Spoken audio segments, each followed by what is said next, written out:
نحمده ونصلي على رسوله الكريم أما بعد فأعوذ بالله من الشيطان الرجيم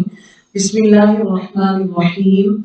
اللهم صل على محمد وعلى آل محمد كما صليت على إبراهيم وعلى آل إبراهيم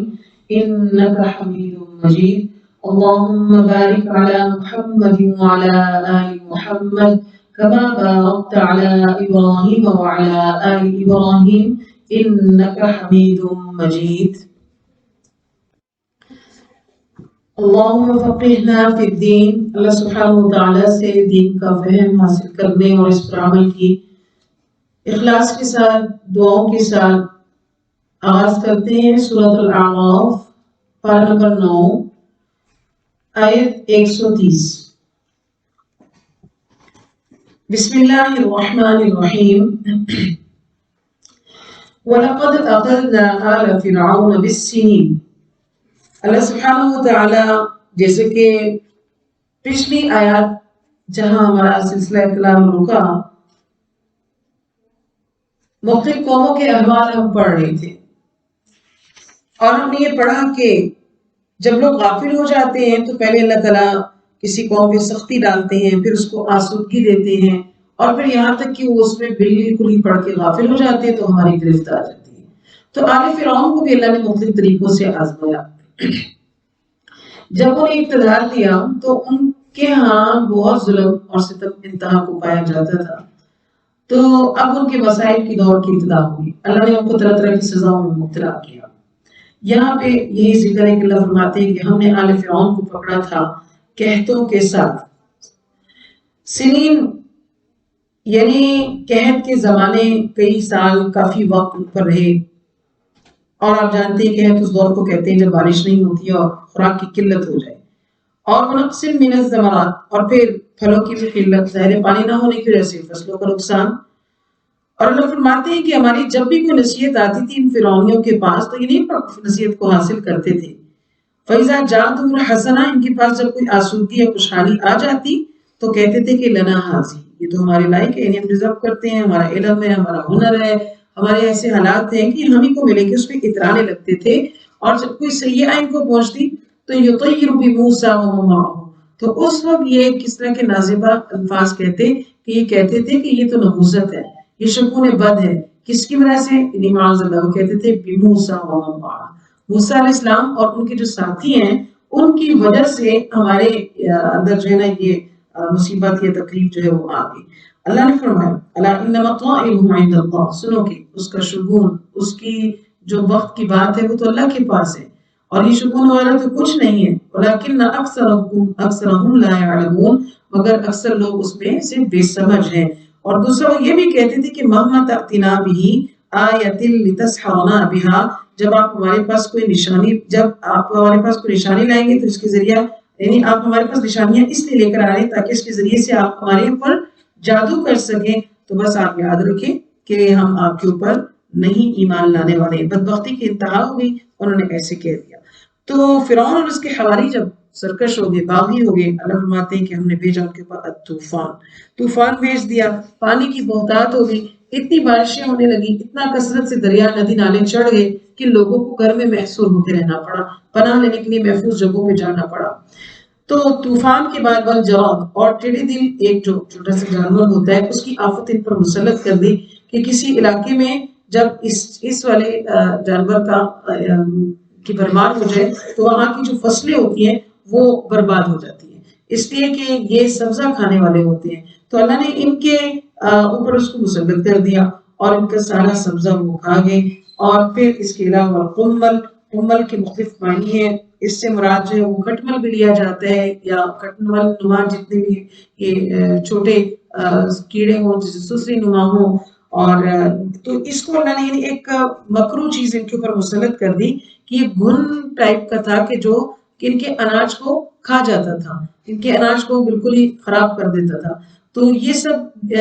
کافی وقت ان کے اوپر یہ بھی عذاب رہا. والضفادع، اس طرح ہم نے ان کے اوپر مینڈک کا عذاب بھی، یعنی مکروہ چیزیں ان کے اوپر بھیجی تھی تو وہ ان کے کھانے پینے، ان کے برتن، جس چیز کو ہاتھ لگاتے تھے، کوئی برتن کھانے پینے کی چیز رکھتے تو اس میں ان کی بہتات ہو جایا کرتی تھی۔ والدماء، اور خون کی مصیبت میں بھی گرفتار کیا ان کو کہ ان کی کھانے پینے کی چیزیں خون میں تبدیل ہو جایا کرتی تھی۔ اللہ عزیز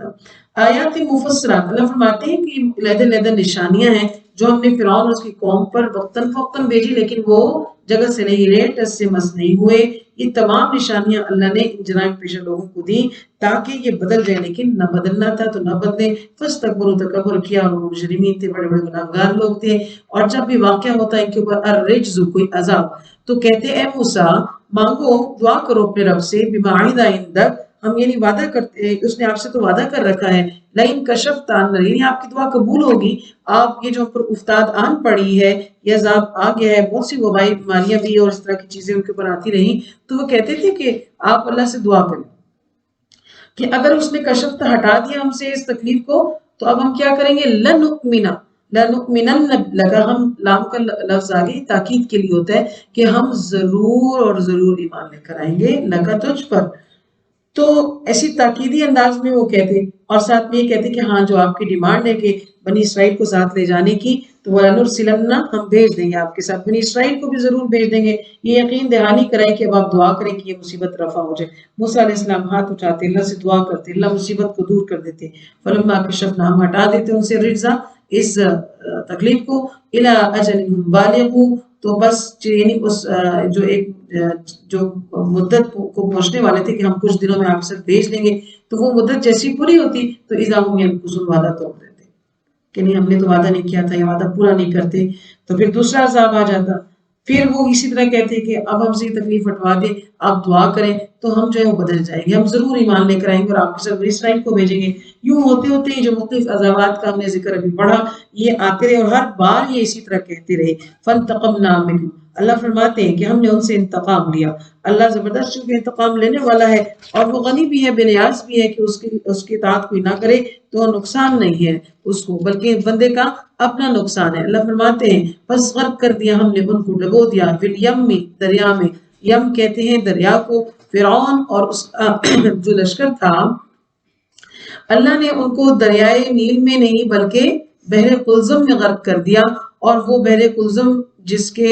جو ان کے راستے میں پڑا اور اس کا موقع کیا تھا، دیگر آیات میں اس کی تفصیل آئے گی۔ مختصراً یہ کہ موسیٰ علیہ السلام جب اپنے ساتھیوں کو لے کر 6,70,000 کے افراد کو لے کر اسرائیلیوں کو لے کر مصر سے نکلے، اللہ نے اس پانی کے اندر جو ان کے 12 قبائل تھے اس کے 12 راستے بنا دیے، تو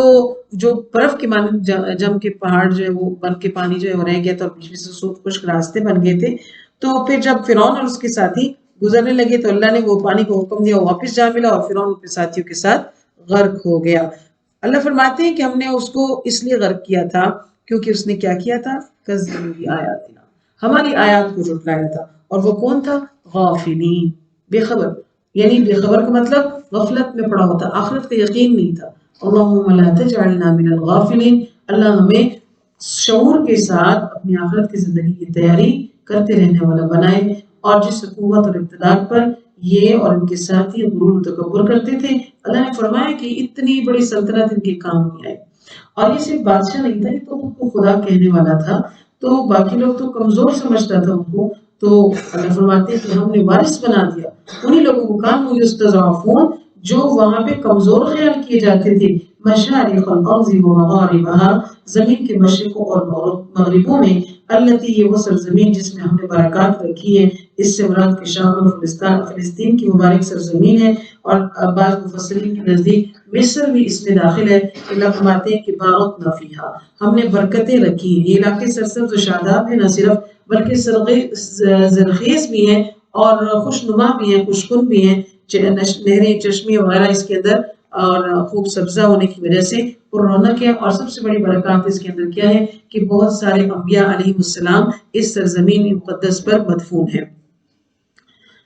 وَتَمَّتْ كَلِمَةُ رَبِّكَ الْحُسْنَى، تیرے رب کی بات جو بھلی بات تھی وہ پوری ہوگی ہے نا بنی اسرائیل پر، کیونکہ جیسے بھی ہم نے پیچھے پڑھا تھا نا، وہ کہتے تھے کہ موسیٰ علیہ السلام آپ کے آنے سے پہلے بھی، کیونکہ ناشکری قوم بھی تھی، بے صبری قوم بھی تھی، اور اللہ کے حکم کا انتظار کرنے کے بجائے پہلے سے مویلا کرتی تھی، تو یہ کہتی تھی کہ ہم آپ کے آنے سے پہلے بھی کمزور تھے، اب ستائے جاتے تھے، اور اب آپ کے آنے کے بعد بھی موسیٰ ہم ستائے جا رہے ہیں۔ تو موسیٰ علیہ السلام نے ان سے کیا کہا تھا کہ صبر کے ساتھ چلو اور تمہارے عمل اللہ دیکھے گا، کوئی بعید نہیں کہ اللہ تمہیں اس زمین کا وارث بنا دے، جو کہ ان کی عقل سے بہت بڑی بات ہے۔ اس کہاں تو فرعون مر جائے تو ان کے لیے بڑی بات تھی، زمین کا بھی ہمیں اس وارث بنا دیا جائے مصر کا، تو یہ تو اس سے بڑی بات تھی۔ تو لہٰذا انہوں نے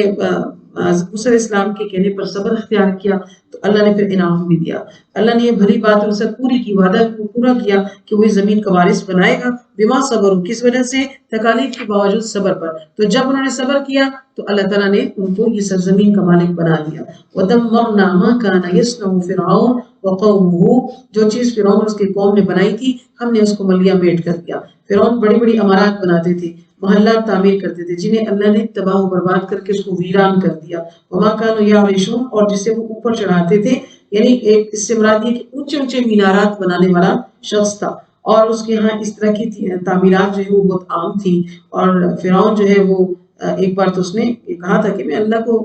ذرا موسیٰ کے رب کو دیکھنے جانا چاہتا ہوں، تو ایک بڑی عمارت کو تعمیر کرو، جس کا ذکر بھی انشاءاللہ قرآن میں آئے گا۔ اللہ فرماتے ہیں کہ جب اس طرح یہ غرق کر دیا ہم نے فرعون اور اس کے حواریوں کو، تو وجاوزنا ببنی اسرائیل، ہم نے بنی اسرائیل کو پار لگا دیا، ان کو پار لگا دیا، وہ جو ہے وہ بحر قلزم سے پار ہو گئے، اور وہاں پر وہ پہنچتے ہیں تو آگے ایک قوم کو دیکھا، بنی اسرائیل کچھ لوگوں کے پاس سے گزری۔ کون لوگ تھے اس کے بارے میں تو روایات میں مختلف علاقے بتائے جاتے ہیں، لیکن اس کی اتنی ضرورت نہیں ہے۔ بعض کہتے ہیں کہ وہ کنعانی لوگ تھے یا قوم عمالقہ کے لوگ تھے۔ تو بہرحال بنی اسرائیل نے ان کو اس حالت میں دیکھا کہ یعکفون علی اصنام لہم، کہ وہ معتکف تھے، یعنی لگے ہوئے تھے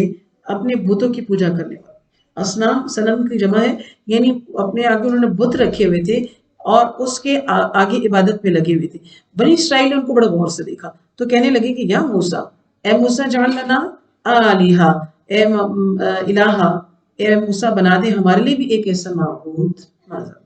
کہنے لگے کہ کما لہم آلہا، جیسے انہوں نے ایک خدا بنایا ہوا ہے اور یہ اس کی عبادت کریں، ہمارا بھی ایسا دل چاہتا ہے کہ ہمارے لیے بھی ایک ایسا خدا ہونا چاہیے۔ ابھی کہ اللہ نے ان کو قریب کی بات ہے، ابھی تو انہوں نے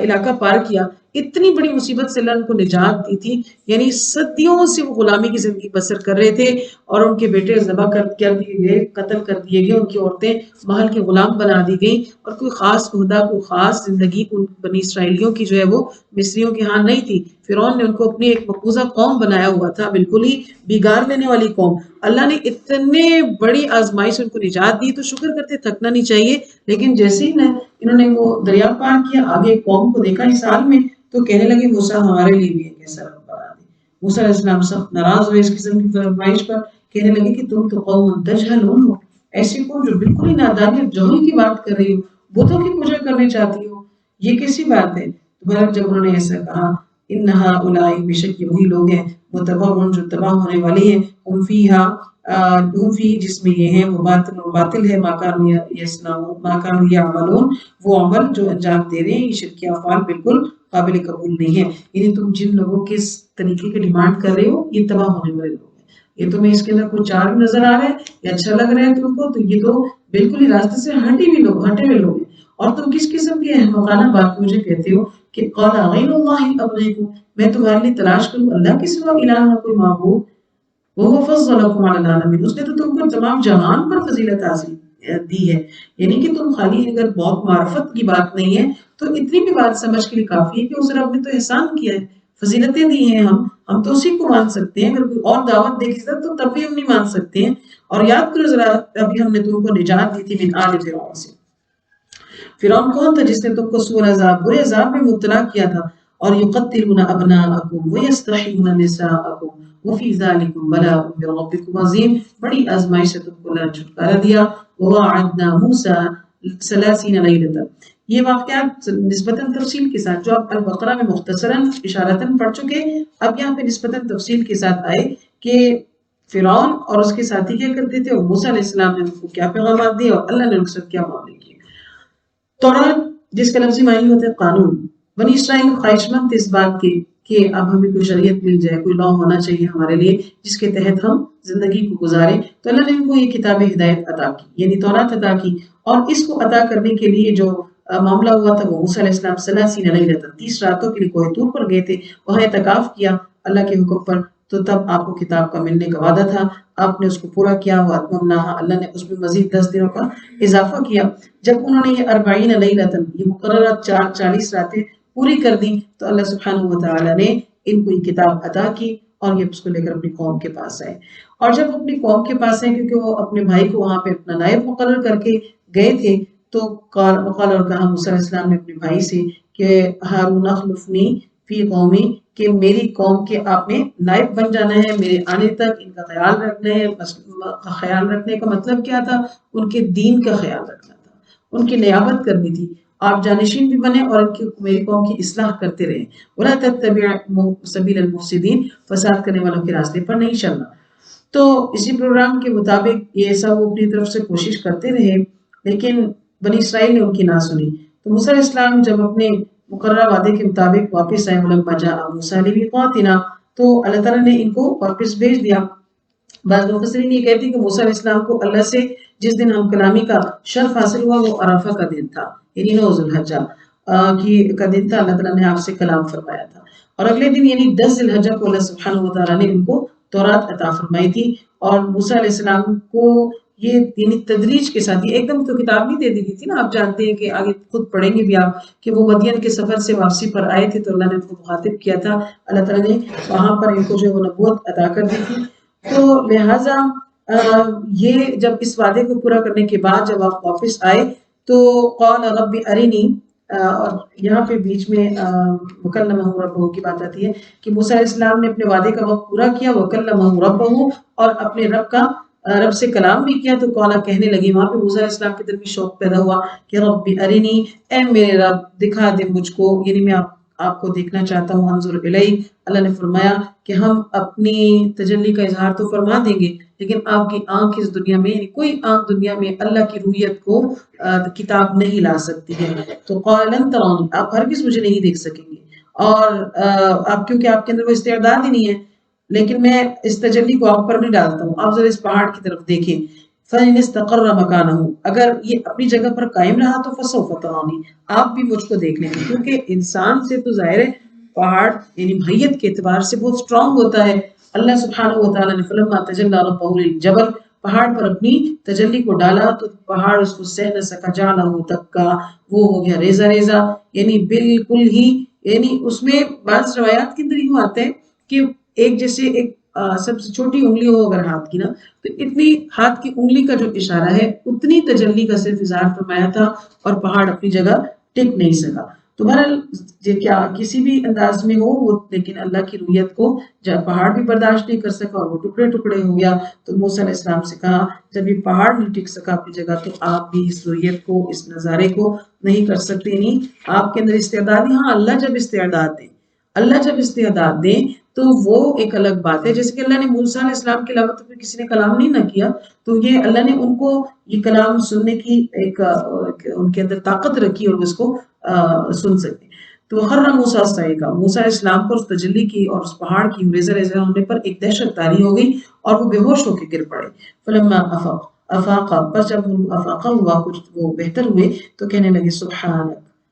اے اللہ آپ کی ذات پاک ہے، تبت الیک، میں آپ سے توبہ کرتا ہوں، یعنی مجھے یہ رویت کو مطالبہ نہیں کرنا چاہیے تھا۔ انا اول المؤمنین، میں سب سے پہلے ایمان لانے والا، مجھے یقین ہو گیا ہے مزید کہ میں اس مادی جہان میں اللہ کی دیدار کی صلاحیت نہیں رکھ سکتا ہوں۔ اللہ سبحانہ و تعالیٰ روز قیامت ہمیں اپنا دیدار نصیب فرمائے، آمین۔ کہنے لگے اے موسیٰ،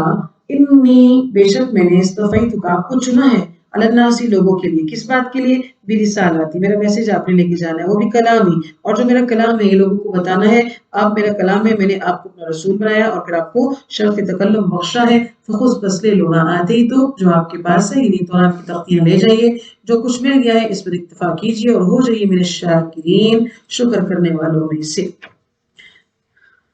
وَكَتَبْنَا لَهُ فِي الْأَلْوَاحِ، اللہ فرماتے ہیں کہ موسیٰ علیہ السلام کے لیے ہم نے تختیوں میں ہر قسم کی نصیحت لکھ دی تھی اور تفصیل تھی ہر بات کی، اور کہا تھا کہ اس کو لے لو، مضبوطی سے پکڑو اور اپنی قوم کو اس کو حکم دیں کہ وہ اس کو اچھے طریقے سے لیں، اس پر عمل کریں گے تو سأُرِيكُمْ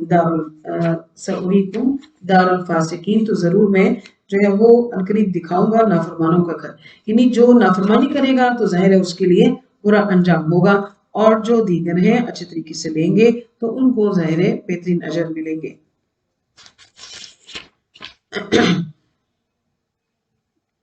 وَإِن يَرَوْا كُلَّ آيَةٍ لَا يُؤْمِنُوا بِهَا.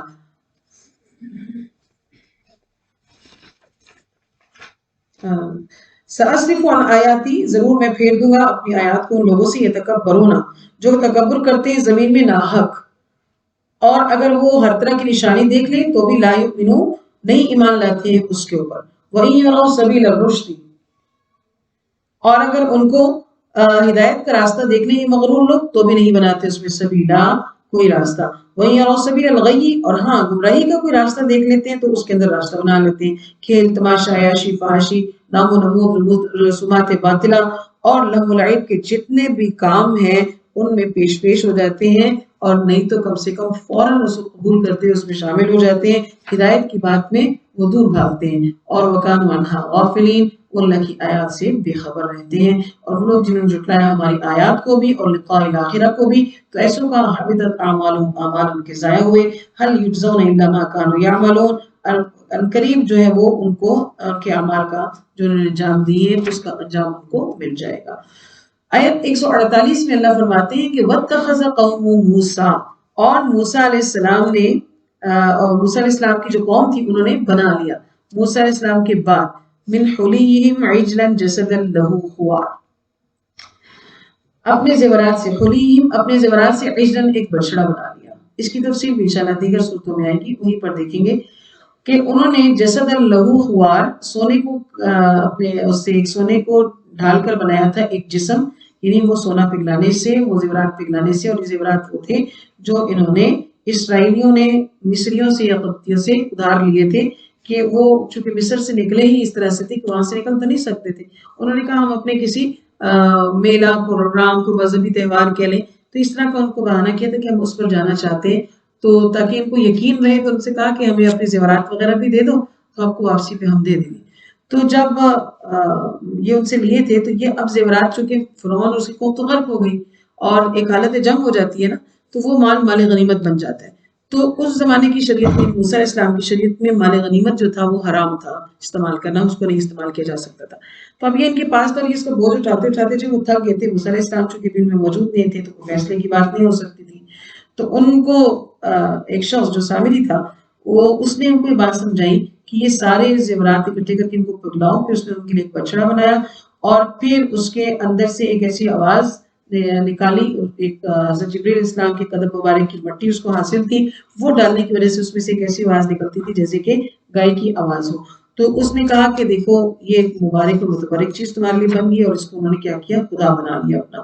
جبکہ انہوں نے یہ نہیں دیکھا کہ بے شک یہ بچڑا تو ان سے لا یکلمہم، نہ کلام کرتا ہے، نہ ان کو کوئی راستہ بتا سکتا ہے. اتخذوہ، اس نے اس کو معبود بنا لیا، یعنی مجسمہ سامری نے بنایا، خود گمراہ تھا، دوسروں کو بھی گمراہ کر گیا. سامری جو تھا وہ بنی اسرائیل کا فرد نہیں تھا، اس کا کسی اور قومی نہیں، سمیری قوم سے اس کا تعلق تھا، لیکن منافقوں کی طرح یہ بنی اسرائیل میں داخل ہو چکا تھا، شامل ہو گیا تھا، اور پھر ظاہر انہی میں اس کا شمار ہوتا تھا. تو بعض کہتے ہیں کہ یہ اسرائیلی تو تھا مگر اس میں بگاڑ پیدا ہو گیا تھا، یہ منافق تھا، دل کا اس کا ایمان سے خالی تھا. تو اس کے وغیرانے پر اسرائیلیوں نے ایسے کیا، اور وَكَانُوا ظَالِمِينَ، اور یہ بڑے ناانصاف ہوئے کہ یہ پرلے درجے کی حماقت کر گئے اور ایک بچڑے کو اپنا معبود بنا لیا. وَلَمَّا سُقِطَ فِي أَيْدِيهِمْ، جب بنی اسرائیل نادم ہوئے اس بات پر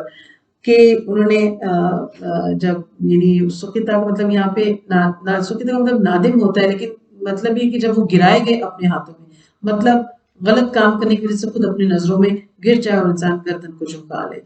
تو وَرَأَوْا أَنَّهُمْ، کہ انہوں نے دیکھا، وہ سمجھ گئے قَدْ ضَلُّوا، وہ تو گمراہ ہو چکے ہیں، تو کہنے لگے کہ لَئِن لَمْ يَرْحَمْنَا رَبُّنَا، ہمارا پروردگار اگر ہم پر رحم نہیں کرے گا، ہم کو بخشے گا نہیں، تو ہم نقصان اٹھانے والوں میں سے ہو جائیں گے. موسیٰ علیہ السلام جب کوہ طور سے واپس آتے ہیں، اب یہاں پہ اس منظر کو بیان کیا گیا ہے کہ جب وہ رجع لوٹے موسیٰ علیہ السلام اپنی قوم کی طرف، تو غضبان آسفا، بہت زیادہ غصہ ہوئے ان حالت پر کہ یہ چند دنوں میں انہوں نے کیا کیا. سخت افسوس ہوا ان کو کہ انہوں نے بچڑے کو معبود بنا لیا. تو اس سے زیادہ غصہ پھر ان کو اپنے بھائی پہ آیا اور کہنے لگے کہ بئس ما خلفتمونی، آپ نے کتنی بری نیابت، کتنی بری خلافت کی ہے میرے باپ، یعنی آپ نے ذمہ داری کو ٹھیک انجام نہیں دیا. عاجلتم امر ربکم، کیوں جلد بازی کی اپنے رب کے حکم میں. یعنی جب اللہ کا حکم تھا کہ آپ وہاں پہ بیٹھیں گے تو میں کتاب دوں گا، کیونکہ تو کتاب قانون کی فرمائش جو تھی وہ بھی تو بنی اسرائیل کی تھی، تو ظاہر یہ وقت جو ہے وہ پورا ہوتا تو میں آتا۔ موسیٰ علیہ السلام نے وہ غصے سے وہ جو تورات کی تختیاں تھیں والقل الواح ایک جانب رکھ دی، واخذا اور برأس اخیہ یعنی جیسے غصے سے وہ تختیاں زور سے ایک جگہ رکھ دیا آپ نے، اور اپنے بھائی کو سر سے پکڑا اور ان کو گھسیٹا اپنی طرف کھینچنے لگے، یعنی آپ غصے سے کچھ بے قابو سے ہو گئے، اور پھر تنبیہ کے طور پر اپنے بھائی کو پکڑ کے جھاڑا اور کہنے لگے کہ آپ نے یہ کس قسم کا کام کیا۔ تو موسیٰ علیہ السلام کی نسبت ہارون علیہ السلام ایک متحمل مزاج آدمی تھے، انہوں نے اپنے بھائی کی طرف سے اتنی سختی کو دیکھا تو آگے سے لڑ نہیں پڑے، کہنے لگے قال ابن امہ، اے میرے ماں کے بیٹے، یعنی برادرانہ شفقت اور محبت کا اظہار کیا، اور کہنے لگے کہ ان القوم استضعفونی، میری قوم نے مجھے کمزور سمجھا، یعنی سارے مل کر میرے خلاف ڈٹ گئے، اور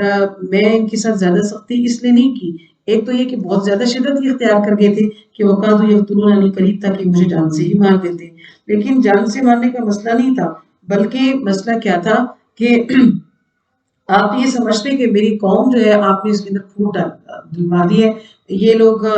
جب میں ان کو منع کرتا تو پھر یہ کہتے کہ یہ دو پارٹیاں بن گئی، ایک ماننے والے ایک نہ ماننے والے، تو اس لیے میں نے آپ کا انتظار مناسب سمجھا۔ لہٰذا ہارون علیہ السلام نے مزید کہا فلا تشمت بی الاعداء، ایسے میرے ساتھ سلوک کر کے دشمنوں کو خوش نہ کریں، کیونکہ لوگ سارے ہی اللہ کے دشمن تو نبی کے بھی دشمن تھے، تو انہوں نے کہا کہ ہم دونوں بھائی لڑ رہے ہوں گے تو یہ خوش ہوں گے کہ دونوں بھائیوں میں ہم نے تفریق ڈلوا دی، مجھے الزام مت دیجیے، ولا تجعلنی مع القوم الظالمین، مجھے ظالموں کی قوم میں مت شامل کریں، میری غلطی نہیں ہے، نہ ہی میں ان کے ساتھ ہوں، میں نے اپنا پورا تبلیغ کا حق ادا کیا۔ موسیٰ علیہ السلام کو ان کے جواب سے تسلی ہوئی اور قوم کی گمراہی میں ہارون علیہ السلام کا ہاتھ نہیں ہے، تو فوراً اللہ رب العزت کی طرف رجوع کیا اور کہا رب اغفر لی، مجھے بھی معاف کر دے، ولی اخی میرے بھائی کو بھی معاف کر دے کہ انہوں نے قصداً کچھ نہیں کیا، اور ہم کو اپنی رحمت میں داخل کر دے کیونکہ آپ ارحم الراحمین ہیں۔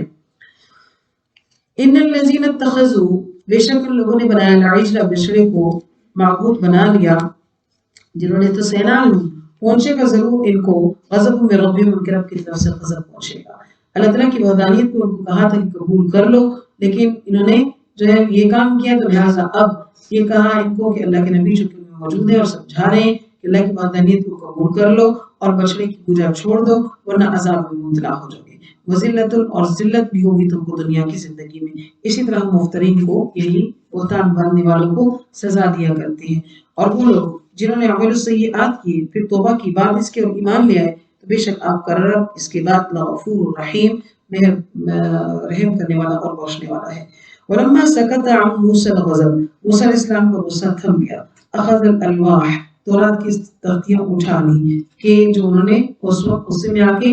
رکھ دی تھی، تو وفی نسختها ہدى ورحمہ، تو اس کے اندر نسخہ موجود تھا ہدایت کا اور رحمت کا نسخہ موجود تھا۔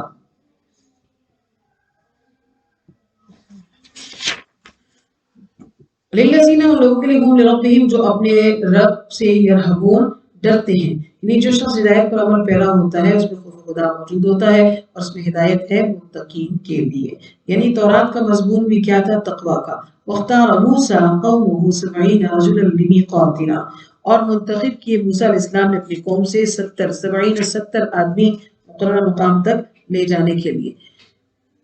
یہاں پر جب آپ حضرت موسیٰ علیہ السلام نے جب ان کو تورات کی تختیاں دوبارہ اٹھائی، ہدایت رحمت کی بات ان کو بتائی، تو تورات جس قوم نے خود مانگی تھی کہ ہمیں کوئی قانون ملنا چاہیے، جب آپ یہ دکھا دیے تو قوم اس کو ماننے پہ تیار نہیں ہوئی، اور وہ اس کے اوپر کہنے لگی کہ اس پر ہم عمل درآمد نہیں کر سکتے اور یہ واقعی اللہ کی طرف سے آئیں گے کہ نہیں آئیں گے۔ تو پھر ان 70 آدمیوں کا ذکر کیا کہ جن کو پھر آپ نے منتخب کیا، سرکردہ لوگ تھے آپ کے ساتھ، ان کو آپ لے کر گئے کہ ٹھیک ہے آئیں۔ اللہ تعالیٰ نے کہا کہ 70 بندے اپنے قوم سے سرکردہ بندوں کو انتخاب کرو اور ان کو لے کر آؤ کہ ان کو اس کلام اللہ کے بارے میں کنفرم پتہ چلے کہ یہ اللہ ہی کی طرف سے ہے۔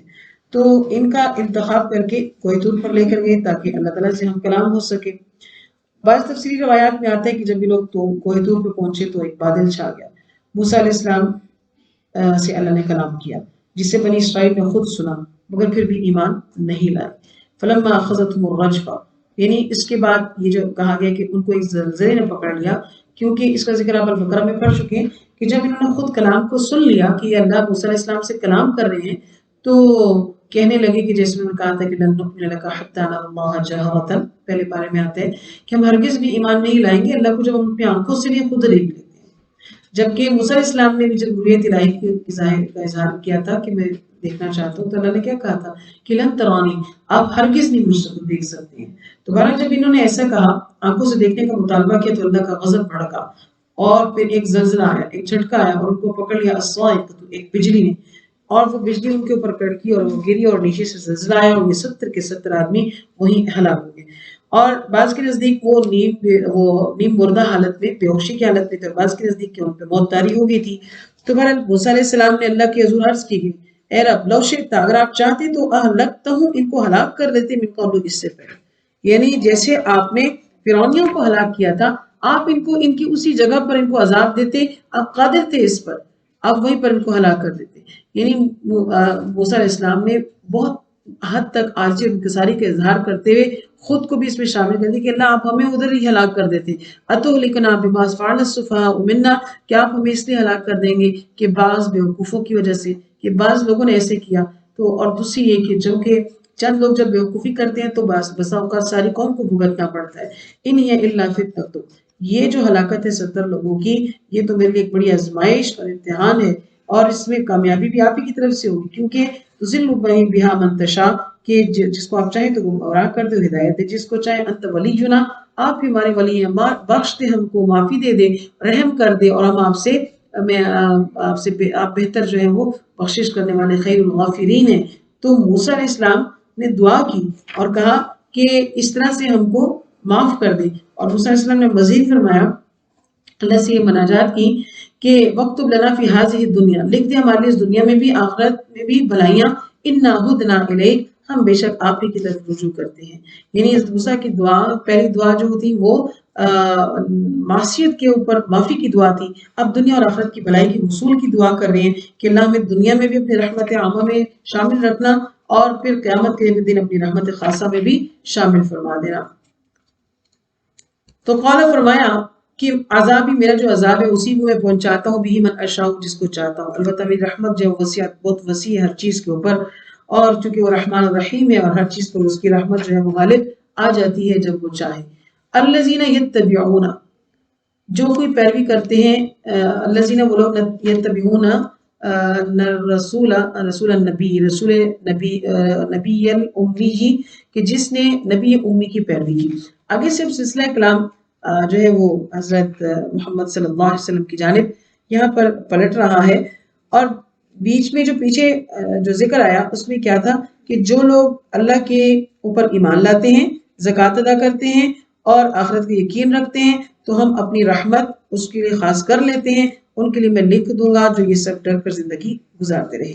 اور رحمت خاصہ کے مستحقین کی چوتھی صفت بھی یہاں پہ، چونکہ 3 باتیں وہاں بیان کی گئی ہیں کہ ایک تقویٰ، زکوٰۃ اور مجموعی طور پر ایمان لانا، تو یہاں پہ چوتھی بات یہ بیان کی گئی کہ النبی الامی، اور وہ بھی کہ جو اس نبی امی کے اوپر ایمان لائیں گے، ان کی پیروی کریں گے، تو ان کو اس دنیا میں بھی باقی امتوں پر فوقیت حاصل ہوگی اور آخرت میں بھی برتری حاصل ہوگی۔ یجدونہ مکتوبا، وہ پاتے ہیں اس کو، اس کے پاس لکھا ہوا، جیسا کہ تورات اور انجیل میں ہے، یعنی گویا نبی صلی اللہ علیہ وسلم نے نبی آخر زمان کی اتباع کو رحمت خاصہ کا حصول قرار دیا، اور اس کو چوتھی صفت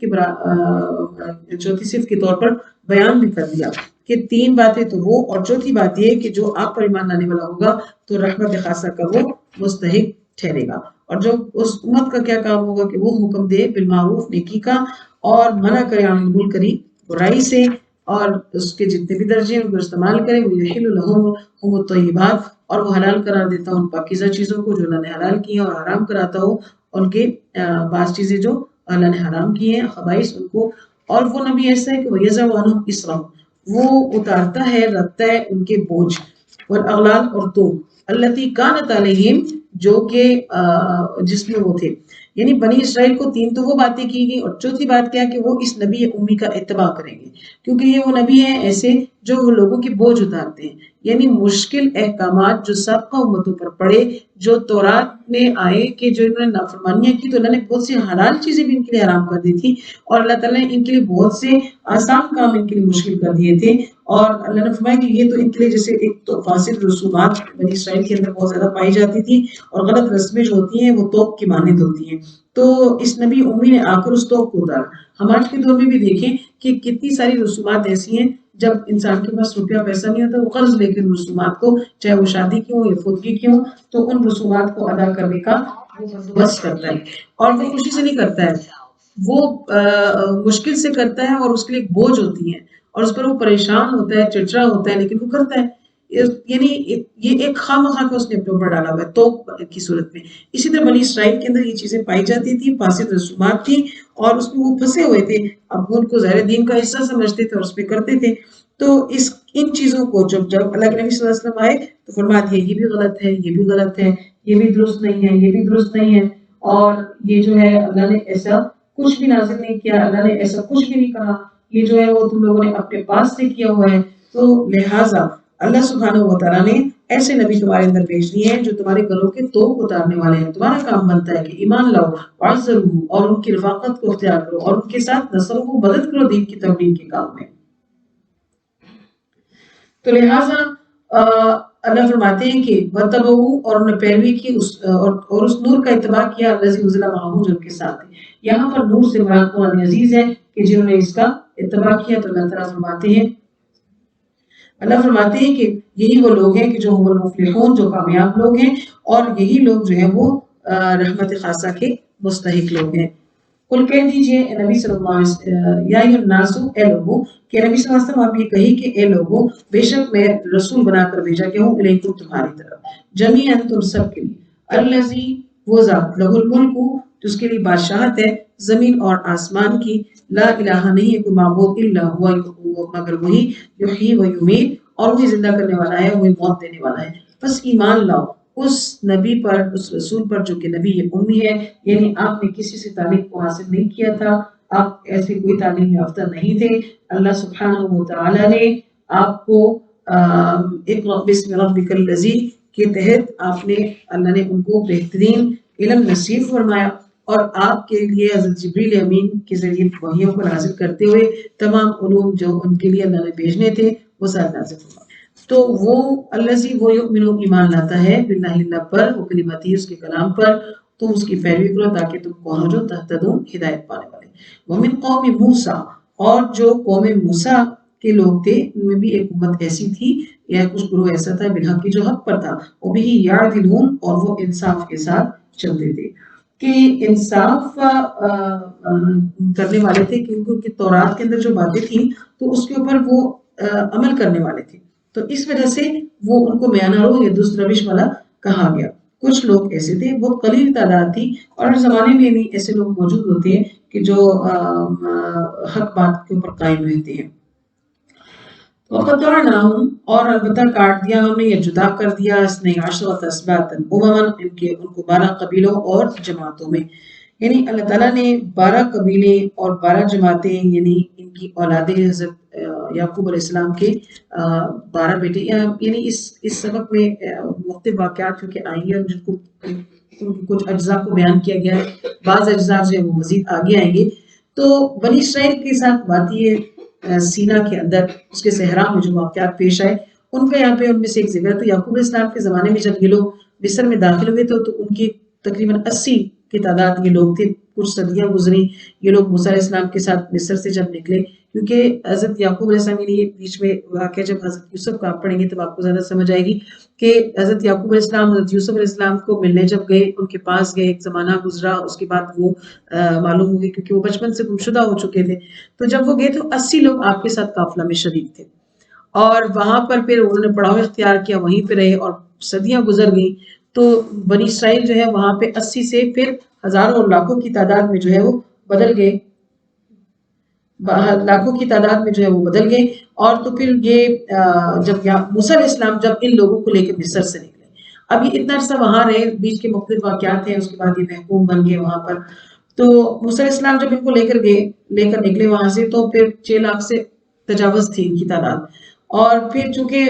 بہت عرصہ یہ فرعونیوں کی غلامی میں رہے تو ذہنی طور پر بہت پستہ بھی ہو چکے تھے، اور بہت سی کمزوریاں ان میں داخل ہو چکی تھی، تو اللہ تعالیٰ نے ان کو شام اور فلسطین کی طرف پیش قدمی کرنے سے پہلے کہا کہ اللہ تم کو اس مقدس زمین کا وارث بنائے گا، لیکن تم نے وہاں پر جانے سے پہلے کیا کرنا ہے کہ راستے میں ایک طاقتور قوم ہے اس سے مقابلہ کرنا ہے، اور اس میں تم نے جہاد کرنا ہے، تو انہوں نے وہاں پر یہ نافرمانی کر دی، تو اس لیے پھر اللہ تعالیٰ نے ان کو اوپر اس زمین کو حرام کر دیا 40 سال کے لیے۔ یہاں پر جو پہلے ذکر آ رہا ہے وہ ان کی آبادکاری سے متعلق ہے کہ بنی اسرائیل میں اولاد یعقوب کے اندر اللہ تعالیٰ نے اتنی برکت دی تھی کہ ان کے 12 قبائل بنے، 12 اولادوں سے 12 قبائل بنے، اور ہر ایک کا یعنی آگے سے مکمل ایک طویل سلسلہ تھا۔ تو اللہ تعالیٰ نے ان کے لیے ہر زمانے کے اندر مختلف بندوبست جو ہے وہ قبائل کے حساب سے کی، جیسے کہ جب یہ دریا پار کرنے لگے تو اللہ نے ان کے لیے 12 راستے بنائے۔ وہی کی ہم نے موسیٰ علیہ السلام سے، جب یہ وادی سینا میں موجود تھے اور یہاں پر چونکہ اب یہاں سے نہیں جا سکتے تھے، وہاں پانی کا مسئلہ تھا، تو موسیٰ علیہ السلام سے جب انہوں نے پانی کا مطالبہ کیا تو اللہ نے فرمایا کہ انضرب بعصاک الحجر، اپنی عصا کو پتھر پر مارے، فانبجست منہ اثنتا عشرۃ عینا، پس پھوٹ پڑے اس میں سے 12 چشمے، قد علم، البتہ جان لیا، کل اناس، ہر گروہ نے، مشربہم، اپنا پینے کا گھاٹ، اپنے پینے کی جو جگہ ہے اس کو معلوم ہو گئی۔ یعنی پتھر پہ لاٹھی مارنے سے 12 چشمے پھوٹ پڑے، جس کا ذکر آپ البقرہ میں پڑھ چکے ہیں۔ پھر اسی طرح ان کے اوپر من سلوا بھی اسی وادی کے اندر، اسی صحرا کے اندر جو ہے وہ نازل ہوا تھا، اور کہا تھا کہ پاکیزہ رزق میں سے کھاؤ، اور اللہ فرماتے ہیں کہ یہ نافرمانیاں انہوں نے کی تھی، ہم نے ان پہ ظلم نہیں کیا، یہ اپنے اوپر خود ظلم کرنے والے لوگوں میں سے تھے، کہ اللہ نے پانی کا بندوبست کیا، من و سلوا جیسا لذیذ کھانا ان کے لایا، اور پھر جیسے بادلوں کا سایہ وغیرہ بھی ہوا، تو اللہ تعالیٰ نے اتنے ان کے لیے بندوبست کیے، ان کے لباس ان کا بندوبست ان کے لیے کیا، ہر چیز، لیکن انہوں نے قدر نہیں کی۔ تو آگے جو اس آیت میں ذکر ہے، آیت 161 میں بنی اسرائیل کے ایک بستی میں اترنے کا واقعہ اللہ نے بیان فرمایا کہ جب ان سے کہا گیا کہ اسکنوا هذه القرية وكلوا منها حيث شئتم وقولوا حطة وادخلوا الباب سجدا۔ اس کا بھی بیان جو ہے البقرہ میں گزر چکا ہے کہ اللہ تعالیٰ نے ان قبائل کو، یہ جو 12 قبائل تھے، انہوں نے اکتفا نہیں کیا، انہوں نے کہا کہ ہم ایک طرح کا کھانا نہیں کھا سکتے، یہ من سلوا کھا کے مکتا گئے ہیں۔ تو جب انہوں نے مختلف کھانوں کی فرمائش کی، بقلیہا و قصہا و فومیہا و عدسیہا و بصلیہا، تو جب انہوں نے یہ مختلف مطالبات کر دیے تو اللہ تعالیٰ نے فرمایا کہ اس بستی میں سکونت اختیار کرو، کہ یہاں پر آپ نے جانا ہے اور وہاں پہ ہر قسم کا آپ کو کچھ ملے گا، لیکن ایک لفظ حطۃ کہتے ہوئے داخل ہونا ہے، یعنی اس بستی کے دروازے سے عاجزی کے ساتھ داخل ہونا ہے، اور یہ کہنا ہے کہ حطۃ، یعنی ہم بخشش کو طلب کرتے ہیں، اللہ ہم سے غلطیاں سرزد ہوئی ہیں، ہمیں معاف کر دیں۔ یعنی بنی اسرائیل کو گویا اللہ نے استغفار کا حکم دیا تھا کہ استغفار کرتے ہوئے یہاں سے داخل ہونا، اور کچھ نہیں کہنا، یعنی زمین سے اپنی زبان سے کوئی اور لفظ کلمہ نہیں کہنا ہے، بلکہ صرف یہی کرنا ہے۔ اور اسی طرح جو تمدن قومیں ہوتی ہیں، اسلامی قومیں ہوتی ہیں، اور ان کا باقاعدہ ایک اسلامی مذہبی تہذیب ہوتی ہے، تو اس میں یہی سکھایا جاتا ہے کہ جب خوشی جب ان کو مل رہی ہے تو گانے بجاتے، اتراتے اور لغویات کرتے ہوئے مت داخل ہو، اپنی خطاؤں کی معافی کا اعلان کرتے ہوئے داخل ہونا ہے، اور تم بھی اس بستی میں داخل ہونا تو اللہ سے معافی کو مانگنا، جیسا کہ نبی صلی اللہ علیہ وسلم جب بہت عرصہ انہوں نے ہجرت کا وقت گزارا مدینہ کے اندر، جب آپ مکہ واپس لوٹے تو فتح مکہ کا دن جب ہوا تو آپ صلی اللہ علیہ وسلم کے ساتھ جتنے صحابہ تھے وہ آپ اس حالت میں داخل ہوئے باب الفتح سے کہ آپ کی گردن جھکی ہوئی تھی، عاجزی اور انکساری کے ساتھ اللہ کا شکر ادا کرتے ہوئے، استغفار کرتے ہوئے۔ تو لہٰذا کوئی بھی جو ہے وہ اس طرح سے، یعنی فاتح جو ہوتے ہیں وہ ایسا نہیں ہوتے ہیں کہ وہ بہت سر اٹھا لیں فخر سے اور تکبر سے، اور وہ پھر ایسے جشن مناتے ہوئے جو کہ بالکل جاہلانہ رسومات ہیں۔ یہ سب جاہلانہ رسومات ہیں کہ یعنی جس کو بینڈ باجوں کے ذریعے سے فتح کو منایا جائے، درست طریقہ وہی ہے جو اللہ کے نبی صلی اللہ علیہ وسلم کا تھا۔ وَادْخُلُوا الْبَابَ سُجَّدًا، جب دروازے سے تم داخل ہونے لگو اس بستی کے تو تم سجدہ کرتے ہوئے جانا، یعنی شکرانے کے نفل کے طور پر جیسے ہوگا، اگر اسے یہ مراد دیا جائے تو تم استغفار بھی کرنا اور شکر کا سجدہ بھی کرنا، تو نغفر لکم، تو ہم بخش دیں گے تمہاری خطاؤں کو، اور معزت زیادہ دیتے ہیں المحسنین، نیکی کرنے والوں کو۔ تو یہ وہ لوگ تھے کہ پھر جنہوں نے اپنی بات کو بدل ڈالا اور حطۃ کی جگہ لفظ حطۃ بولا، اور اللہ نے پھر ان کو عذاب رجز نازل کیا۔ آیت 163 میں اصحاب السبت سے متعلق نسبتاً اور تفصیل آتی ہے کہ وَاسْأَلْهُمْ، اور پوچھیے، بنی اسرائیل کے حوالے سے اس بستی کا ذکر ہم پہلے پڑھ چکے ہیں کہ اے پیغمبر آپ بنی اسرائیل سے ذرا دریافت کریں اس بستی کے والوں کے بارے میں جو حاضرۃ البحر، دریا کے کنارے واقع تھی، تو اس میں وہ لوگ رہتے تھے، اور یہ تاریخ میں اس کا نام، جو تورات کی تاریخ ہے اس میں اس کا نام ایلا آتا ہے، اور آج کل اسے عقبہ کہتے ہیں، اور خلیج عقبہ کے نام سے یہ مشہور ہے، ایک ساحلی مقام ہے۔ یہاں پہ باشندے رہتے تھے جن کا پیشہ ماہی گیری تھا، اور معیشت کا دار و مدار بھی جو ہے وہ اسی پر تھا ان کے۔ تو کہا کہ آپ ذرا ان سے پوچھیں کہ ان کا کیا ہوا تھا جب انہوں نے زیادتی کی تھی فی السبت، ہفتے کے دن کے بارے میں۔ اس طرح تین حیتانوں آتی تھی مچھلیاں اس دن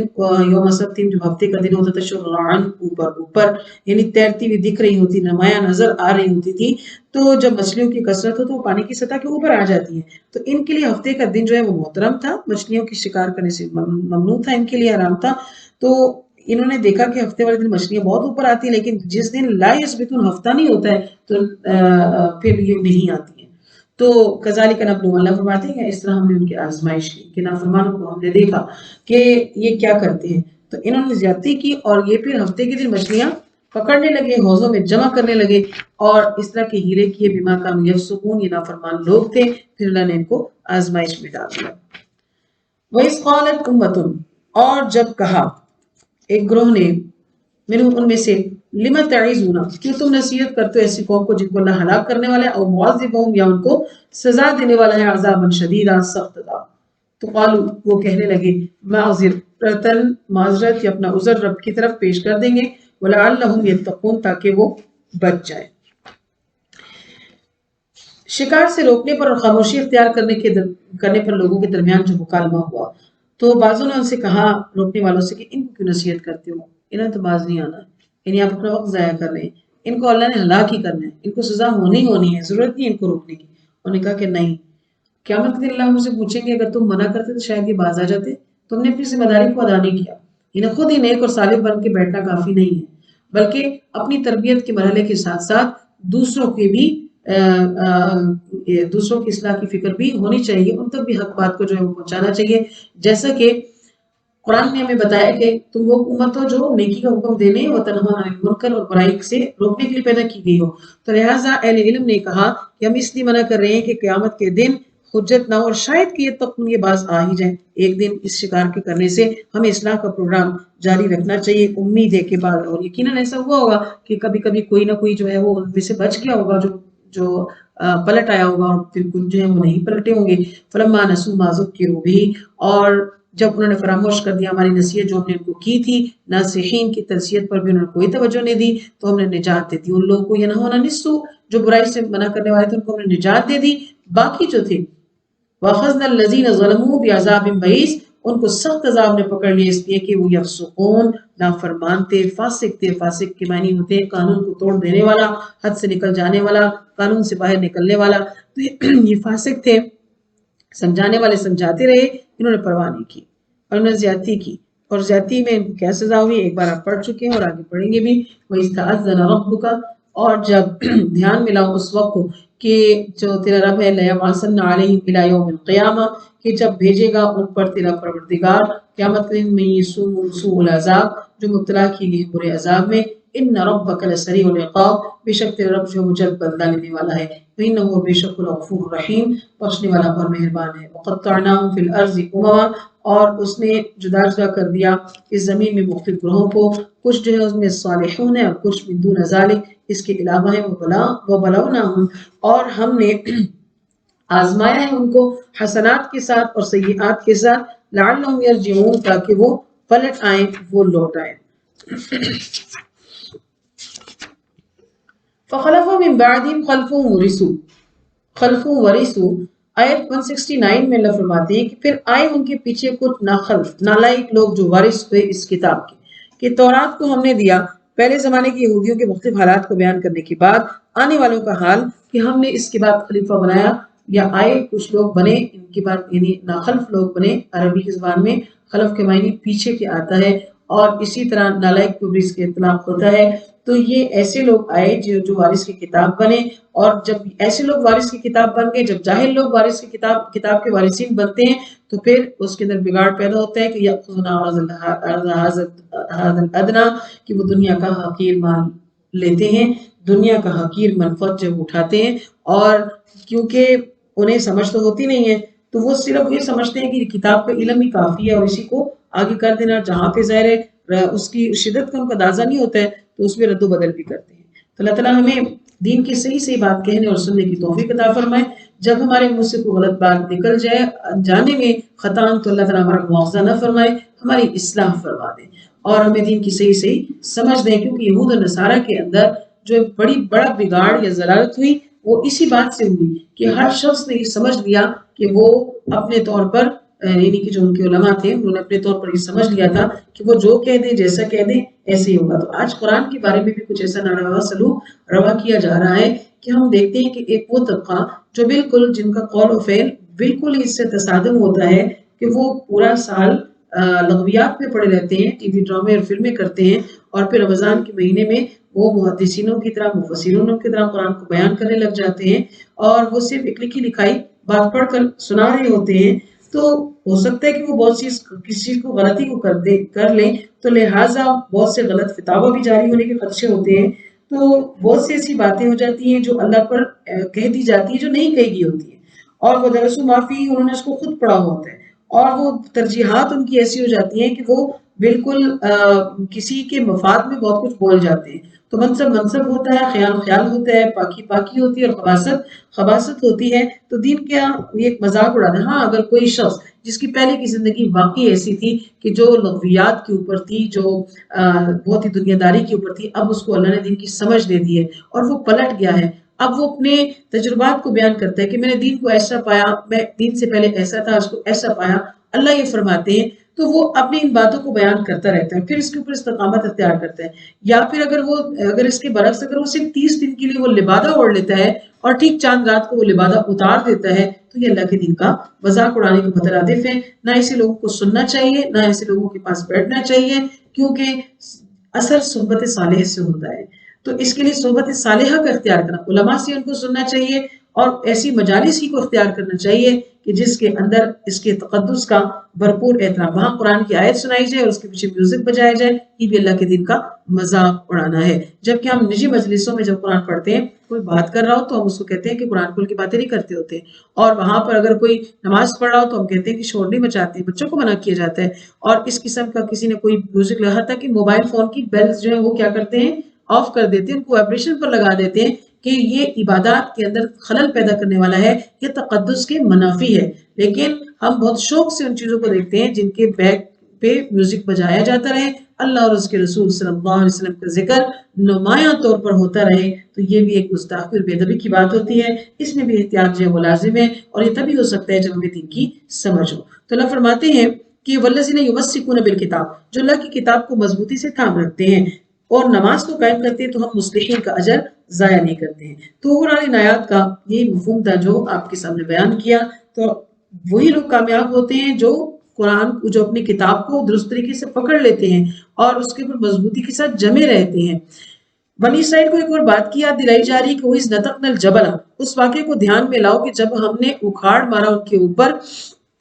جبل کو، پہاڑ کو۔ کوہ طور کا یہ واقعہ جو ان کے سروں پہ معلق ہوا تھا، آپ البقرہ میں پڑھا کہ وہ ان کے اوپر ایسے آ گیا تھا كَأَنَّهُ ذُلَّةٌ، جیسے کہ سائبان، ایک بادل کا ٹکڑا جیسے سر پر آ گیا ہو۔ تو پہاڑ کو زمین سے اکھاڑ کر اللہ نے بنی اسرائیل کے سروں پر معلق کر دیا، اور وہ صاحبان کی طرح کھڑا ہو گیا۔ اب بس کیا دکھ رہا تھا کہ وَظَنُّوا أَنَّهُ وَاقِعٌ بِهِمْ، بس کہ اب ان پہ گرنے والا کہ گرنے والا۔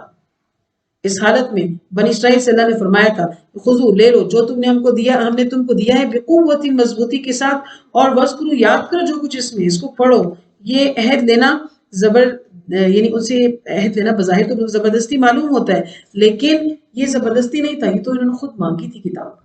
انہوں نے خود کتاب مانگی۔ ان کے نبی نے 40 دن کا اعتکاف کیا، کوہ طور پر قیام کیا، اللہ سبحانہ و تعالیٰ کی رضا کے لیے پوری ایک محنت اور کوشش کی۔ 40 دن یہ روزے سے رہے، اور پھر اس کے بعد یہ کتاب لے کر آئے۔ پیچھے انہوں نے بچڑے کو معبود بنا لیا، اللہ نے پھر معاف کر دیا۔ اس کے معاف کرنے کے بعد کتاب کو ماننے سے انکار کر دیا، اللہ نے پھر معاف کر دیا۔ پھر ان کو کوہ طور پر بلایا، منتخب بندے 70 آدمی پر موت طاری ہوگی، اللہ نے پھر معاف کر دیا۔ اور وہاں سے جب واپس گھر گئے تو اب ان کو ڈر کر رہنا چاہیے تھا۔ انہوں نے پھر کہا کہ کتاب تو صحیح ہے اور کلام بھی اللہ ہی کا ہی ہے، لیکن اللہ نے یہ کہا ہے کہ تم میں سے جو اس پر عمل کر سکتے ہو کر لو جتنا، اور جو نہیں کر سکتے تو اس کو چھوڑ دو۔ تو اللہ کا غضب جوش میں آیا، اللہ نے پہاڑ کو زمین سے اکھاڑ دیا اور ان کے سروں پہ لٹکا دیا۔ مانتے ہو کہ نہیں مانتے ہو؟ چاروں چار ناچار انہوں نے مانا کہ یہ پہاڑ ان کے اوپر بس گرنے والا ہی تھا اور وہ سمجھ رہے تھے کہ ہم تو ریزہ ریزہ ہو جائیں گے، تو لہٰذا انہوں نے چاروں ناچار وعدہ کر لیا کہ ہم ضرور اس کتاب پہ عمل کریں گے، اور اللہ نے فرمایا کہ ہم نے ان سے عہد دیا کہ جو کچھ ہم دیں تم کو مضبوطی سے پکڑو، کیوں؟ تاکہ تم تتقون متقین بن جاؤ۔ آیت 172 میں اللہ فرماتے ہیں وَإِذْ أَخَذَ رَبُّكَ، اور جب لیا تیرے رب نے بنی آدم سے وعدہ لیا، من ظہورہم وذریاتہم، بنی آدم کی پشتوں اور ان کی اولادوں سے، اور وہ گواہ ہو گئے علی اس پر علی انفسہم، جو انہوں نے اپنے اوپر، یعنی کہ جو انہوں نے اپنی جانوں پر وہ گواہ ہوئے، انہوں نے وعدہ لیا تھا۔ یہ وعدہ الست ہے کہ انہوں نے کیا، اللہ نے ان سے پوچھا ہے تمام عالم ارواح میں کہ جتنی روحیں موجود ہیں، الست بربکم، آیت 172 میں اس کو آپ مارک کر لیں کہ عہد الست کیا ہے، کہ تمام ارواح نے جو دنیا میں جتنی روحیں آ رہی ہیں اور آتی رہیں گی، اللہ نے ان سے یہ پوچھا تھا کہ کیا میں تمہارا رب نہیں ہوں، یعنی ایک وعدہ لیا جا رہا تھا کہ میں ہی تمہارا رب ہوں، دنیا میں جا کے تم نے مجھے ہی رب مانا ہے، میری ہی بات ماننی ہے، تو سب نے کہا تھا بلا ہاں شہدنا، ہم اس پر گواہ ہیں، سب ہم کہہ کر آئے ہوئے اللہ تعالیٰ سے کہ اللہ آپ ہمارے رب ہیں، اللہ آپ ہمارے رب ہیں، کہ وعدے کا اقرار ایک جامع بات ہے کہ ہمارے رب کا کیا مطلب، کہ اللہ آپ ہمارے رب ہیں، مطلب ہم آپ ہی کی سنیں گے، تو ہم اپنے منہ سے تو یہ وہاں پہ ارواح میں عالم ارواح میں تو یہ وعدہ کر رہے ہیں، اب اگر یہ اس کے خلاف چلیں گے تو کون ہو جائیں گے؟ وعدہ خلاف، اور وعدہ خلافوں کو اللہ تعالیٰ پسند نہیں کرتا ہے۔ تو عہد الست عالم ارواح کا جو وعدہ ہے، یہ جو ہم نے لیا ہوا ہے، اللہ تعالیٰ کی توقیر اور اس کی پہچان پیدائش سے پہلے ہی بندے کے اندر اس کا بیج بو دیا گیا، کہ ایسا نہیں ہے کہ کوئی کافر ہے تو وہ اس کو پتہ نہیں ہے، نہیں، اس کے دماغ میں یہ بیج ڈلا ہوا ہے کہ اللہ ہے، اور وہی جو ہے اور رب وہی ہے جو سب کو پیدا کرنے والا ہے، جس نے مجھے اور آپ کو پیدا کیا ہے۔ اگر کوئی ہندو ہے تو وہ بھی 10 خداؤں کے ساتھ آخری بات کا جو اشارہ کرتا ہے کہ اوپر والا، یعنی ان کا بھی اعتقاد ہے،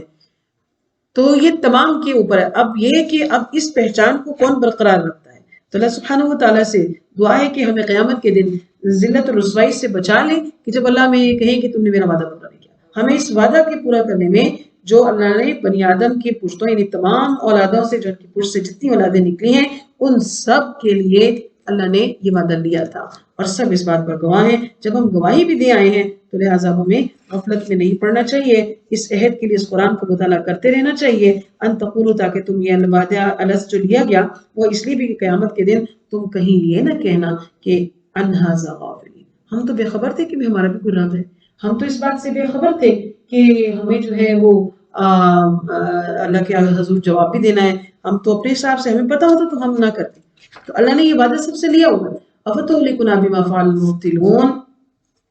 تو تمہارے باپ داد سے بھی یہ سوال کیا جائے گا، یعنی باطل پرست تو ہمارے باپ دادا بھی، تم یہ کہو گے کہیں ہم تو اس طریقے پہ اس لیے چلے کہ ہمارے باپ دادا کا طریقہ تو ہم چلے آ رہے تھے، تو اللہ فرما رہے ہیں کہ جو تمہارے باپ دادا ہیں ان سے ان کے اعمال کا ثواب ہو جائے گا، ہم ہلاک نہیں کریں گے کسی اور کی وجہ سے آپ کو، ان کے جرم کی پاداش میں آپ کو نہیں پکڑنا۔ ہم اسی طرح تفصیل سے بیان کرتے ہیں اپنی آیات، وَلَعَلَّهُمْ يَرْجِعُونَ، تاکہ یہ لوگ لوٹ کر آئیں۔ آیت نمبر 175 کے اندر ایک شخص کا واقعہ بیان کیا جا رہا ہے، اللہ سبحانہ و تعالیٰ فرما رہے، اور اس واقعے کو